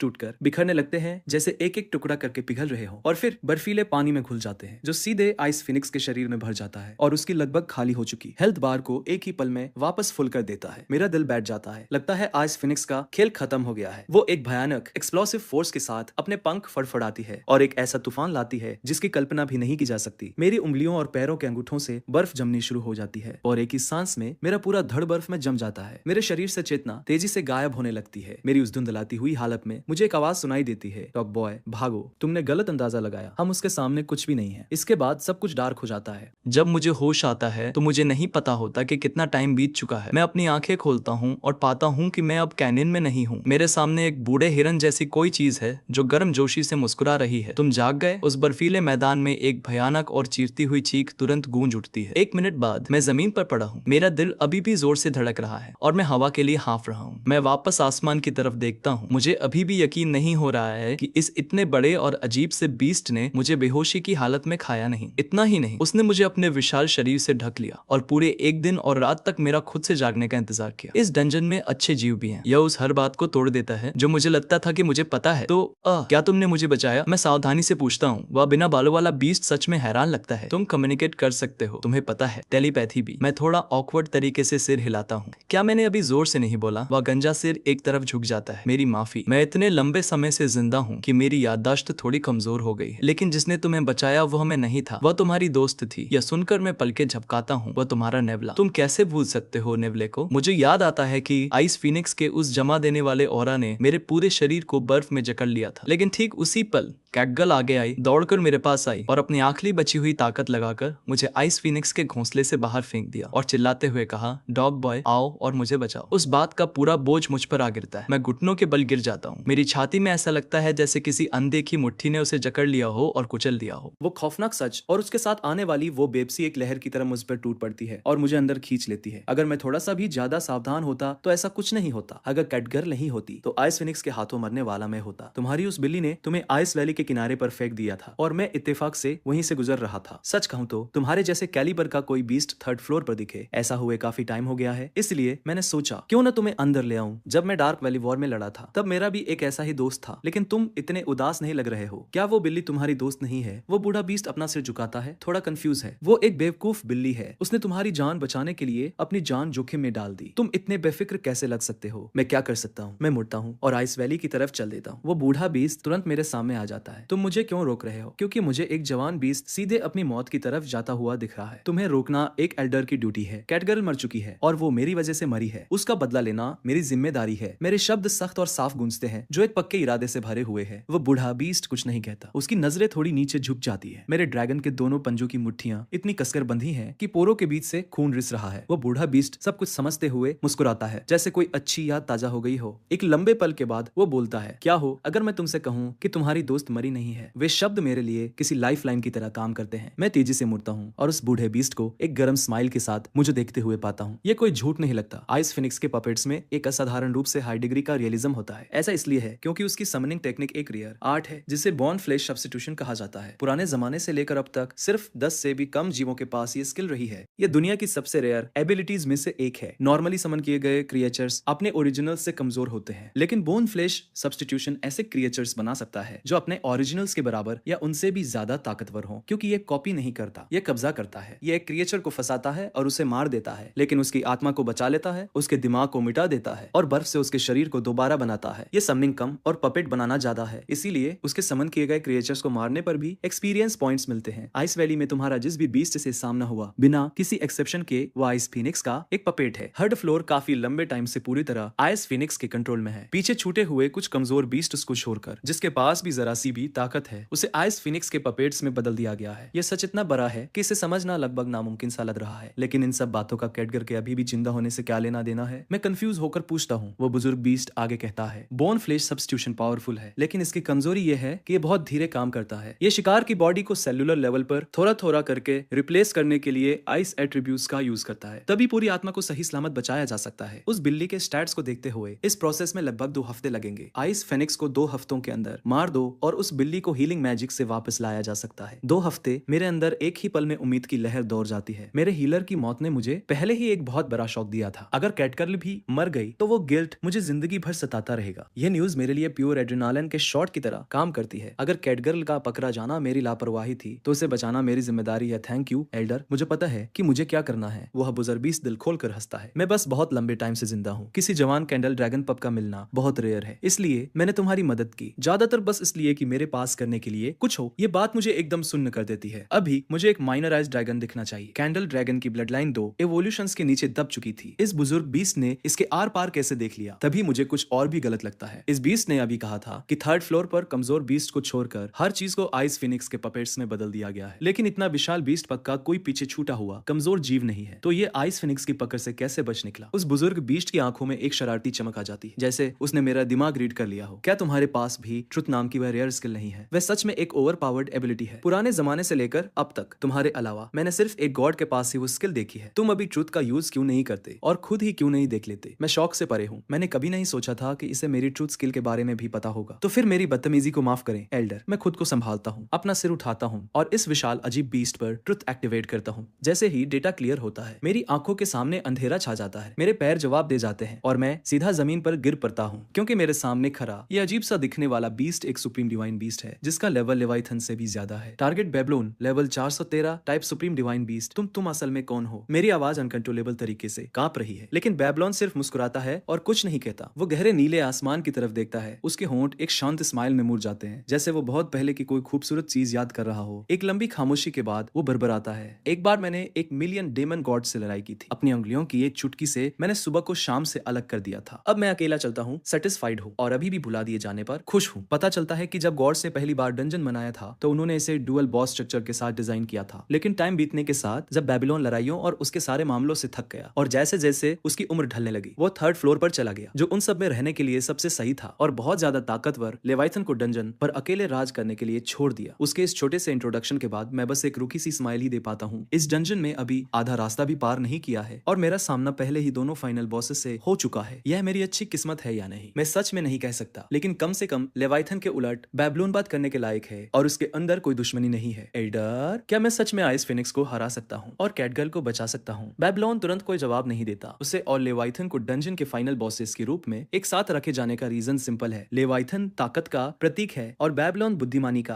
वो एक पल के लिए सोचता है, फिर वही सवाल मुझ पर वापस डाल देता है। ये डंजन है, तुमने अब तक जितने भी बीस्ट को मारा है, क्या उनमें से एक भी ऐसा था जिसका लेवल तुमसे ज्यादा न हो? बेबीलोन की वो शांत नजर मेरे पूरे शरीर में एक सिहरन दौड़ देती है। ये सिर्फ दया नहीं है, ये एक सच्चे ज्ञानी द्वारा एक ही सवाल में समेटे गए हजार शब्द है। मैं एक ही पल में उसकी बात का वजन समझ आता हूँ। बेबीलोन दुनियादारी से चाहे कितना भी दूर हो, वह अभी एक डंजन बॉस है और आइस फिनिक्स भी मुझे बचाने के उसके इस काम को डंजन के एक टैलेंटेड बीस्ट की तारीफ के तौर पर देखा जा सकता है। लेकिन एक फाइनल बॉस होने के नाते ऐसा हो ही नहीं सकता कि बेबीलोन मुझे कभी ये सिखाए कि दूसरे बॉस को कैसे मारा जाए। मैं एक लंबे पल के लिए सोच में अपना सिर झुकाता हूँ, फिर खड़ा होता हूँ। थैंक यू एल्डर, मैं समझ गया। मैं मुड़ता हूँ और आइस वैली की डायरेक्शन में चल देता हूँ। 2 हफ्ते नहीं 10 दिन। 2 हफ्ते बहुत ज्यादा रिस्की हो जाएंगे। कैटगर्ल शायद उतने टाइम तक जिंदा न रह पाए। 10 दिन, मैं खुद को बस इतना ही टाइम दे रहा हूँ। मेरे बेहोश रहने का टाइम निकाल दे तो मेरे पास 9 दिन बचे हैं और उनमें से एक भी पल बेकार नहीं जाएगा। मैं आइस वैली के एंट्रेंस पर खड़ा होता हूँ, 10 किलो से ज्यादा वजन का बर्फ का एक टुकड़ा उठाता हूँ और फिर अपनी पूरी ताकत लगाता हूँ, उसे पल्स के साथ मिलाता हूँ और उसे पूरी ताकत से वैली में फेंक देता हूँ। उस थ्रो की बेहिसाब ताकत उस बर्फ को तोप के गोले जैसी तबाही मचाने वाली फोर्स दे देती है। वो 1 किलोमीटर से भी ज्यादा दूर बर्फ की दीवार से एक कान फाड़ देने वाले धमाके के साथ टकराता है और आवाज का वो धमाका दीवार से चिपके आइसबोर्न काइट्स को तुरंत गुस्से से भर देता है। कुछ ही पलों में वैली के एंट्रेंस के पास छिपे हुए 2 से 3 हजार आइसबोर्न काइट्स एक साथ हवा में उड़ जाते हैं, लेकिन उस भारी झुंड को देखकर मैं बस मुस्कुराता हूँ। बात यह है, आइस फिनिक्स अपने खुद के आइस पपेट्स को एब्जॉर्ब करके अपनी हेल्थ रिस्टोर कर सकती है। जब तक आइस वैली में आइस पपेट्स बचे रहेंगे, आइस फिनिक्स को मारना लगभग इम्पॉसिबल है और आइस वैली के हर एक बीस्ट को एक आइस पपेट में बदल दिया गया है। तो खुद की पावर बढ़ाते हुए क्यों ना उसकी यह एबिलिटी ही छीन ली जाए। आइस वैली में दोबारा घुसने से पहले मैं इंटेंसिफाइड ग्रोथ को लेवल 2 पर अपग्रेड करने के लिए 40 अनलॉक पॉइंट्स खर्च करता हूँ। ये स्किल कॉम्बैट के बाहर पैसिवली हर मिनट 2 एक्सपीरियंस पॉइंट्स जनरेट करती है और मारने से मिलने वाले सारे एक्सपीरियंस को 4 गुना कर देती है। मैं अपना स्टांस लेता हूँ और आइसबोर्न काइट्स से भरे आसमान की तरफ अपना ड्रैगन का पंजा मोड़ता हूँ। आइस वैली का सफाया करने के लिए 9 दिन और तुम मेरा पहला बैच हो और बिल्कुल इसी तरह 6 दिन बीत जाते हैं। आखिरी प्योरब्रेड कोर्टो बीस्ट पपेट के गिरने के साथ मेरा शरीर जवाब दे जाता है और मैं जमीन पर गिर पड़ता हूँ। नोटिफिकेशन, प्योरब्रेड कोर्टो बीस्ट का एक्सटिंक्शन हो गया है। 20 अनलॉक पॉइंट्स का एक्सटिंक्शन बोनस मिल गया है। टोटल अनलॉक पॉइंट्स 416, लेवल बढ़कर लेवल 16 हो गया है। ये आइसबोर्न बीस्ट पपेट की 11वीं प्रजाति है जिसका मैंने एक्सटिंक्शन किया है। 6 दिन। मैंने खुद को इतनी बार अपनी आखिरी लिमिट तक धकेला है कि मैं गिन भी नहीं सकता। मेरे करेंट लेवल पर बची हुई आखिरी 2 प्रजातियों का सफाया करने से भी मेरा एक भी लेवल नहीं बढ़ेगा, लेकिन मुझे ये करना ही होगा। ना सिर्फ आइस फिनिक्स की इमॉर्टलिटी हमेशा के लिए छीनने के लिए, बल्कि इससे भी जरूरी 90% और अनलॉक पॉइंट्स इकट्ठे करने के लिए, जीत की गारंटी के लिए मुझे 2 स्किल्स को हर हाल में अनलॉक करना ही होगा। इस बीच आइस वैली की गहराई में आइस फिनिक्स बर्फ के एक अंडे के अंदर जमी हुई एक परछाई को बहुत ही कंफ्यूजन के साथ घूर रही। 10 दिन बीत चुके हैं। कायदे से सिर्फ लेवल 75 के एक बीस्ट को अब तक ऑर्गन लेवल तक पिघल जाना चाहिए था, फिर भी अंदर जमी हुई कैटगर्ल की स्किन का सिर्फ 20% हिस्सा ही खराब हुआ है। उसका बाकी का शरीर लगभग पूरी तरह से सही सलामत है। आइस फिनिक्स ये महसूस कर सकती है कि गहरी बेहोशी में भी इस बिल्ली के दिमाग के एकदम कोर में कुछ बहुत पावरफुल है। एक खूंखार, कभी ना हिलने वाली फीलिंग। वो फीलिंग उसके शरीर की वाइटैलिटी को जमने से रोक रही है और इसीलिए बोन फ्लेश सब्स्टिट्यूशन इतनी स्लो स्पीड से काम कर रहा है। लेकिन सबसे मजबूत इच्छा शक्ति भी आखिर में टूट ही जाती है। अभी आइस फिनिक्स की आंखों में कोई बेचैनी नहीं है, बल्कि कुछ बहुत ही टेंडर और पॉजिटिव फीलिंग है, क्योंकि उसके लिए ये सोचे जा सकने वाले सबसे बेहतरीन पपेट्स में से एक है। लेकिन तभी एक आवाज आइस नेस्ट की शांति को तोड़ देती है। आइस फिनिक्स सिर से लेकर पूंछ तक काम जाती है, अपना सिर उठाती है और अपनी आंखों के सामने खड़े ड्रैगन टाइप बीस्ट को अविश्वास से घूरती है। तुमने मेरी ताकत को अपनी आंखों से देखा है। तुमने वापस आने की हिम्मत कैसे की? सिर्फ 9 दिनों में मेरे अंदर से निकल रही किलिंग इंटेंट 10 गुना से भी ज्यादा बढ़ गई। मैं आइस फिनिक्स की नजरों से एकदम ठंडी, घमंड भरी आंखों से नजरें मिलाता हूँ और शांति से कहता हूँ, क्या तुम्हारी माँ ने तुम्हें कभी नहीं सिखाया कि किसी को उसकी मर्जी के बिना कैद करके रखना कानून के खिलाफ? इस बार आइस फिनिक्स के उस पुराने घमंड का कोई नामो निशान नहीं है। वह सच में मुझे एक खतरे की तरह देख रही है। 9 दिन पहले आइस फिनिक्स ये देखकर हैरान थी थी कि इतना पावरफुल बीस्ट अभी भी थर्ड फ्लोर पर घूम रहा था, लेकिन उसकी नजरों में मैं अभी भी इतना ताकतवर नहीं था जिसे सीरियसली लिया जाए। ज्यादा से ज्यादा एक एवरेज कमजोर बीस्ट से बस थोड़ा सा ज्यादा ताकतवर। लेकिन सिर्फ 9 दिनों में अब वो इस छोटे से जीव में एक ऐसा ट्रांसफॉर्मेशन देख रही है जिसने सब कुछ पलट कर रख दिया है। ये नहीं कहा जा सकता कि कैट गर्ल और कितनी देर तक टिक पाएगी। मैं कोई फालतू बात नहीं करता, मैं एक कदम आगे बढ़ाता हूँ, एक बिजली की लकीर में बदल जाता हूँ जिसका निशाना सीधा आइस फिनिक्स का चेहरा है, और बिना किसी रहम के उसके चेहरे पर एक किक मारता हूँ। उस इम्पैक्ट से 1 करोड़ शॉक वेव निकलती है जो जमीन को किसी ब्लेड की तरह चीर देती है। आइस फिनिक्स अपने शॉक से बाहर आती और गुस्से से फट पड़ती है। उसकी नजरें मुझ पर लॉक हो जाती है और वो एक जमा देने वाली फ्रीजिंग ब्रेथ छोड़ती है। लेकिन जैसे ही वो ब्रेथ उसके मुंह से बाहर निकलती है, आइस फिनिक्स ये देखकर सुन्न रह जाती है कि जो छोटा ड्रैगन ठीक उसके चेहरे के सामने था वो ऐसे गायब हो गया है जैसे उसने टेलीपोर्ट किया हो। यहाँ ऊपर पागल, मेरी आवाज ठीक ऊपर से आती है। आइस फिनिक्स तेजी से अपना सिर ऊपर करती है और देखती है कि मैं किसी तरह हवा में लगभग 1 किलोमीटर ऊपर छलांग लगा चुका हूँ और मेरे जबरे में एक वॉइड ड्रैगन ब्रेथ बन रही है जो इतनी ज्यादा झुलसा देने वाली है कि उसके आसपास का स्पेस भी मुड़ने लगा है। पिछली बार जब उसने वॉइड ड्रैगन ब्रेथ के 4 ब्लास्ट झेले थे तो आइस फिनिक्स पूरी तरह से अपनी इमोर्टेलिटी पर डिपेंड थी और उसने हमारे उस पूरे हमले को किसी जोकर के शो की तरह देखा था। हमें बिल्कुल भी सीरियसली नहीं लिया था। लेकिन इस बार बात अलग है। 1000 सालों से ज्यादा टाइम से शांत पड़ा उसका एक इंस्टिंक्ट उसे चीख चीख कर कहा है अगर वो इसे भी उसी तरह से झेलती है तो भले ही वो बच जाए, वह लड़ने की अपनी पूरी एबिलिटी खो देगी। 1 सेकंड के 1000वें हिस्से में आइस फिनिक्स माना का एक ऐसा भयानक तूफान बुलाती है जिसकी कल्पना भी नहीं की जा सकती और अपने ठीक ऊपर एक के बाद एक आइस बैरियर्स के कई लेयर्स बना देती है। Total 5 layers. आइस फिनिक्स के ऊपर एक कभी ना टूटने वाला किला बन जाता है, वॉइड स्काई पियर्स। मैं अपने जबरे से सैकड़ों मीटर लंबा आग का एक गोला फायर करता हूँ जो पूरे आसमान को झुलसा कर लाल रंग के एक तथकती हुई चादर में बदल देता है। पहला बैरियर टकराने से पहले ही भाप बनकर उड़ जाता है, फिर दूसरा, तीसरा और चौथा। आइस फिनिक्स का चेहरा खौफ से सफेद पर जाता है। जैसे ही आखिरी फ्रॉस्ट बैरियर पलक झपकते ही टूटता है, वो आग का गोला उस आइस नेस्ट के साथ एक ही झटके में सीधे आइस फिनिक्स के शरीर के आर पार हो जाता है। आइस फिनिक्स की एक भयानक चीरती हुई चीख पूरी आइस वैली में गूंज उठती है एक ही वार और उसकी आधी हेल्थ खत्म हो गई। अगर उन 5 फ्रॉस्ट बैरियर्स ने ज्यादातर ताकत को एब्जॉर्ब न किया होता तो वो वार आइस फिनिक्स को तुरंत जान से मारने के लिए काफी होता। कैसे? तुम इतने ताकतवर कैसे हो गए? मैं दर्द से जमीन पर तड़प रही आइस फिनिक्स के खिलाफ अपना गार्ड पूरी तरह तैयार रखता हूँ और एक ऐसे इंसान का स्टांस लेता हूँ जो अपना सब कुछ दांव पर लगाकर लड़ रहा हो। वह अटैक सिर्फ वॉइड ड्रैगन ब्रेथ के फैलाव को कंट्रोल करके कंसंट्रेट किया हुआ हमला नहीं था, ये एक एडवांस्ड इननेट स्किल थी। मैंने वॉइड ड्रैगन ब्रेथ का सुपीरियर फॉर्म अनलॉक करने के लिए पूरे 300 अनलॉक पॉइंट्स खर्च किए। Void sky pierce, dragon race की सबसे पावरफुल टेक्निक, एक ऐसी टेक्निक जो गॉड्स के पास भी नहीं हो सकती। आइस फिनिक्स मुझे अविश्वास से घूरती है। तुम्हारी स्किल चाहे कितनी भी अच्छी क्यों न हो, तुम्हारी रॉ पावर मेरे आसपास भी नहीं है, तो यह कैसे पॉसिबल है? तुम्हारे लेवल के एक बीस्ट के पास स्किल अप्रेजल होना चाहिए, है ना? खुद ही देख लो। मैं साफ शब्दों में कहता हूँ, स्किल अप्रेजल एक कॉमन स्किल है। इसका असर ट्रूथ का एक सिंप्लीफाइड वर्जन है जिसमें ट्रूथ की बाकी कैपेबिलिटीज नहीं होती, लेकिन ट्रूथ की तरह ये तुम्हें किसी दूसरे जीव का लेवल और स्टैट्स रीड करने देता है। किसी भी लड़ाई से पहले दोनों साइड्स के बीच के फासले को नापने के लिए अप्रेजल का यूज करना लगभग हर बैटल की एक स्टैंडर्ड प्रैक्टिस है। चूंकि वो 9 दिन पहले ही मेरे स्टैट्स देख चुकी थी, इसलिए आइस फिनिक्स ने इस बार देखने की जहमत नहीं उठाई। लेकिन जब वो आज फिर से मेरे स्टैट्स रीड करती है तो आइस फिनिक्स की पुतलियां सिकुड़ जाती हैं और जब वो एक खास स्किल पर पहुंचती है तो उसका शॉक बहुत बड़ा होता है। ब्लड लीनियज ऑप्टिमाइजेशन ओनर की फिजियोलॉजी को उसके एकदम ऑप्टिमम स्टेट में एडजस्ट करता है और लेवल अप होने से मिलने वाले सारे फ्यूचर गेन्स को मिलाकर सारे एट्रीब्यूट्स को परमानेंटली 50% तक बढ़ा देता है। इसके साथ ही हायर लेवल के दुश्मनों का सामना करते टाइम ये स्किल ट्री के टॉप टियर स्किल ग्रुप में वॉइड स्काई पियर्स के साथ मौजूद मैक्सिमम 40 लेवल्स तक के लेवल सप्रेशन को खत्म करने के लिए लेवल कंपनसेशन देता है। कॉस्ट 200 अनलॉक पॉइंट्स, एक ऐसा एट्रीब्यूट बूस्ट जो एक फुल एवोल्यूशन के बराबर है। 40 लेवल्स का कंपनसेशन आइस फिनिक्स के लेवल एडवांटेज को लगभग पूरी तरह से खत्म कर देता है। और फाइनली रैपिड रीजेनरेशन, वह मामूली सी स्किल जिसे मैंने पहले इग्नोर कर दिया था, अब उसका टाइम आ गया है। 5 अनलॉक पॉइंट्स की कॉस्ट पर यह पैसिवली हेल्थ और माना रिस्टोर करती है, बशर्ते मैं 10 सेकंड से ज्यादा टाइम तक कोई डैमेज ना लो या कोई रिसोर्स खर्च ना करो। 505 अनलॉक पॉइंट्स, मेरे पास जो कुछ भी था वो लगभग सब कुछ, और इसने मुझे आइस फिनिक्स के खिलाफ खड़े होने की नींव दी। तुम भी उस शांति को तोड़ना चाहते हो जो मेरे बच्चे को बहुत प्यारी थी। आइस फिनिक्स दहाड़ती है और अपने पंख पूरी तरह खोल लेती है। मेरी पूरी तरह से बदल चुकी पावर का सामना करते हुए आइस फिनिक्स के पास सीरियस होने के अलावा और कोई चारा नहीं है। रिकवर होने के लिए आइस पपेट्स को ड्रेन करो, स्टैट्स बूस्ट करो और फिर नंबर्स के दम पर दुश्मनों को कुचल दो। थर्ड फ्लोर पर हमेशा से आइस फिनिक्स की यही स्ट्रेटेजी रही है, लेकिन पूरे 10 सेकंड बाद भी घोंसले के आसपास कहीं भी एक भी आइस पपेट दिखाई नहीं देता। हैरान होकर मैं एक स्माइल के साथ अपना सिर झुकाता हूँ। आइस फिनिक्स को फाइनली रियलाइज होता है कि कुछ बहुत गलत हो गया है। स्टैंडर्ड समनिंग के उलट बोन फ्लैश सब्स्टिट्यूशन ऐसे आइस पपेट्स बनाता है जिनमें असली लाइफ फोर्स जिंदगी होती है। इसका रिजल्ट ये होता है कि उन्हें कंट्रोल करने के लिए बहुत ज्यादा मेंटल एनर्जी खर्च करनी पड़ती है। इतने बड़े नंबर को कंट्रोल करते हुए भी ये सिर्फ बेसिक कमांड ही दे सकती है। पपेट्स को ज्यादातर अपने खुद के जजमेंट सोच पर डिपेंड रहना पड़ता है। इससे ये पता लगाना लगभग इम्पॉसिबल हो जाता है कि कब किसी एक पपेट पर हमला हो रहा है। वैली में कम से कम 3 लाख आइस पपेट्स होने की वजह से उन सब पर नजर रखने के लिए 3 मिलियन से ज्यादा के परसेप्शन स्टैट की जरूरत होगी। यहाँ तक कि लेवाइथन का परसेप्शन भी इतना हाई नहीं हो सकता। आइस फिनिक्स को कभी पता ही नहीं चला कि मैं उन्हें खत्म कर रहा हूँ। इस पल आइस फिनिक्स को ऐसा लगता है जैसे वो किसी जमी हुई गहरी खाई में गिर गई हो। उसने कभी नहीं सोचा था कि ये छोटा ड्रैगन बोन फ्लेश सब्स्टिट्यूशन की सबसे बड़ी कमजोरी को पकड़ लेगा और सच में वैली के उन लाखों आइस पपेट्स में से हर एक को खत्म कर देगा। तुम्हारे आइस पपेट्स सच में पावरफुल है। तुम 3rd फ्लोर पर राज करने के पूरी तरह काबिल हो, लेकिन तुम पास्ट बीते हुए कल में बहुत ज्यादा उलझी हुई हो। मेरे एक्सपीरियंसेस अनुभव भी कुछ कुछ तुम्हारे जैसे ही रहे हैं। मैंने भी अपने प्यारों को अपने सामने मरते हुए देखा है। बेबलोन ने मुझे तुम्हारी कहानी बताई। तुम्हारे बच्चे के साथ जो हुआ वो सच में एक ट्रेजेडी, दुखद घटना थी, लेकिन मैं तुम्हें इसलिए हरा सकता हूँ क्योंकि मेरी नजरें हमेशा आगे की तरफ रहती है। मैंने जिन्हें खोया है उन्होंने मुझे वो बनाया है जो मैं आज हूँ, लेकिन तुम अभी भी उनकी यादों में कैद हो। बेबीलोन, उस नाम को सुनते ही आइस फिनिक्स बुरी तरह कांप उठती है। उसकी आंखों का शौक गुस्से में बदल जाता है। वो कभी न मरने वाला पुराना खंडर। आइस फिनिक्स अपने पंख फड़फड़ाती है और एक भयानक तूफान खड़ा कर देती है। उसके शरीर का सारा माना उसके पंखों में भर जाता है। जैसे ही उसके पंखों की चमक अपने पीक चरम पर पहुंचती है, आइस फिनिक्स अपने पंखों को नीचे की तरफ जोर से झटकती है और माना का एक ऐसा भयानक तूफान छोड़ती है जिसकी कल्पना भी नहीं की जा सकती। ये जहां भी पहुंचता है वहां की हवा भी जमकर सॉलिड हो जाती है और मैं जो रैपिड रिजनरेशन से पहले ही पूरी तरह रिकवर हो चुका हूँ, अपनी जिंदगी का सबसे पावरफुल वार करता हूँ। Comet strike, void sky, pierce जैसे अपने जबड़े से एक तारा फायर कर रहा हूँ और एक ऐसी भयानक गर्मी जो उस दुनिया को भी पिघला दे जिसे पूरी तरह से जमे हुए होना चाहिए था। एक तरफ पूरा स्पेस जम रहा है, दूसरी तरफ वे ग्लेशियर्स, बर्फ के पहाड़ पिघलने लगते हैं जो 10,000 सालों से नहीं पिघले थे। बर्फ और आग आपस में टकराते हैं और चकाचौंध कर देने वाली रोशनी का जो धमाका होता है उसे शब्दों में बयान नहीं किया जा सकता। एक समय की बात है, बहुत पहले, जब डंजन पहली बार बना था तो वहाँ सिर्फ केओस, अराजकता था। पुराने जमाने में यहाँ लाए गए बीस्ट ने आपस में 5 फ्लोर्स बांटने के लिए खूंखार और खूनी जंग लड़ी। उस कभी न खत्म होने वाले कत्लेआम के अनगिनत सालों के बाद एक फीनिक्स का जन्म हुआ। सिर्फ अपनी ताकत के दम पर उसने सारी लड़ाइयों को खत्म कर दिया और इस 5 फ्लोर के डंजन के अंदर प्योर पीस, पूरी तरह शांति वाली एक जगह बनाई। एक टाइम था जब ये जगह पक्षियों के चहचहाने से गूंजती थी और जमीन के हर इंच पर गर्माहट खिली रहती थी। यहाँ तक कि बेबीलोन, जो फाइनल बॉसेस में से एक था, वो भी उसकी उस शांत दुनिया में रहने के लिए 3rd फ्लोर पे आ गया था। बाद में फीनिक्स ने अपनी रीबर्थ, पुनर्जन्म की पावर का यूज किया, समय समय पर दुनिया की नफरत को एब्जॉर्ब किया, खुद को आग के हवाले कर दिया और उस सारी नफरत को इस सेंचुरी पवित्र जगह से दूर ले जाने के लिए राख से एक नए रूप में फिर से जन्म लिया। जब तक कि एक दिन फिनिक्स का एक बच्चा नहीं हुआ। उस बच्चे ने अपनी माँ की जिम्मेदारियां ले ली और डंजन के 3rd फ्लोर पे इस स्वर को बनाए रखने में मदद करने लगा। लेकिन फिनिक्स और उसके बच्चे को जो नहीं पता था वो ये था कि नफरत और लालच को कभी भी पूरी तरह से मिटाया नहीं जा सकता। डंजन का लॉर्ड लेवाइथन यहाँ के बीस्ट्स को इतनी आसानी से जीने की परमिशन नहीं दे सकता था। बीस्ट्स को बीस्ट्स ही रहना चाहिए, मारने, इवॉल्व होने और ठंडे पड़ने के उस कभी न खत्म होने वाले साइकिल चक्र में फंसे हुए। इसलिए लेवाइथन 3rd फ्लोर पर आया, फेनिक्स के बच्चे को मार डाला और 3rd फ्लोर के सारे बीस्ट्स की इंटेलिजेंस, सोचने समझने की ताकत छीन ली, उन्हें बिना दिमाग का बना दिया जो किलिंग मशीन्स के अलावा और कुछ नहीं थे। फिनिक्स को अभी भी याद है कि उसके बच्चे ने अपने आखिरी पलों में क्या कहा था। कितना अच्छा होता अगर ये शांति हमेशा के लिए बनी रहती। काश हम इस डंजन के श्राप को तोड़ पाते। बेबीलोन, तुम लेवाइथन के बराबर इस डंजन के एक लॉर्ड हो। तुम चुपचाप खड़े कैसे देखते रहे और लेवाइथन को यहाँ मेरी बनाई हुई हर चीज तबाह कैसे करने दी? उस सवाल का सामना करते हुए बेबीलोन का जवाब सिर्फ 3 शब्दों का होता है, मैंने कोशिश की थी। बेबीलोन ने मुझे तुम्हारी कहानी बताई। मरती हुई आइस फिनिक्स का सामना करते हुए मेरी आंखों का गुस्सा धीरे धीरे पिघल जाता है और उसकी जगह वो दया ले लेती है जिसे मैंने अपने अंदर बहुत गहराई में दबा रखा था। अपने आखिरी पलों में आइस फिनिक्स अपनी नजरें मुझ पर टिका देती है। मैं बस यही चाहती थी कि चीजें वैसी ही रहे जैसी वे पहले थी, सब लोग शांति से रहें इस दुनिया में और कोई कत्लेआम ना हो। लेकिन तुमने जो किया है वो मारने से भी ज्यादा क्रूर, निर्मम है। मैंने इस दुनिया को वैसा बनने से रोक दिया जैसा लेवाइथन चाहता था। मैं बस 3rd फ्लोर की शांति को बचाना चाहती थी और उस श्राप को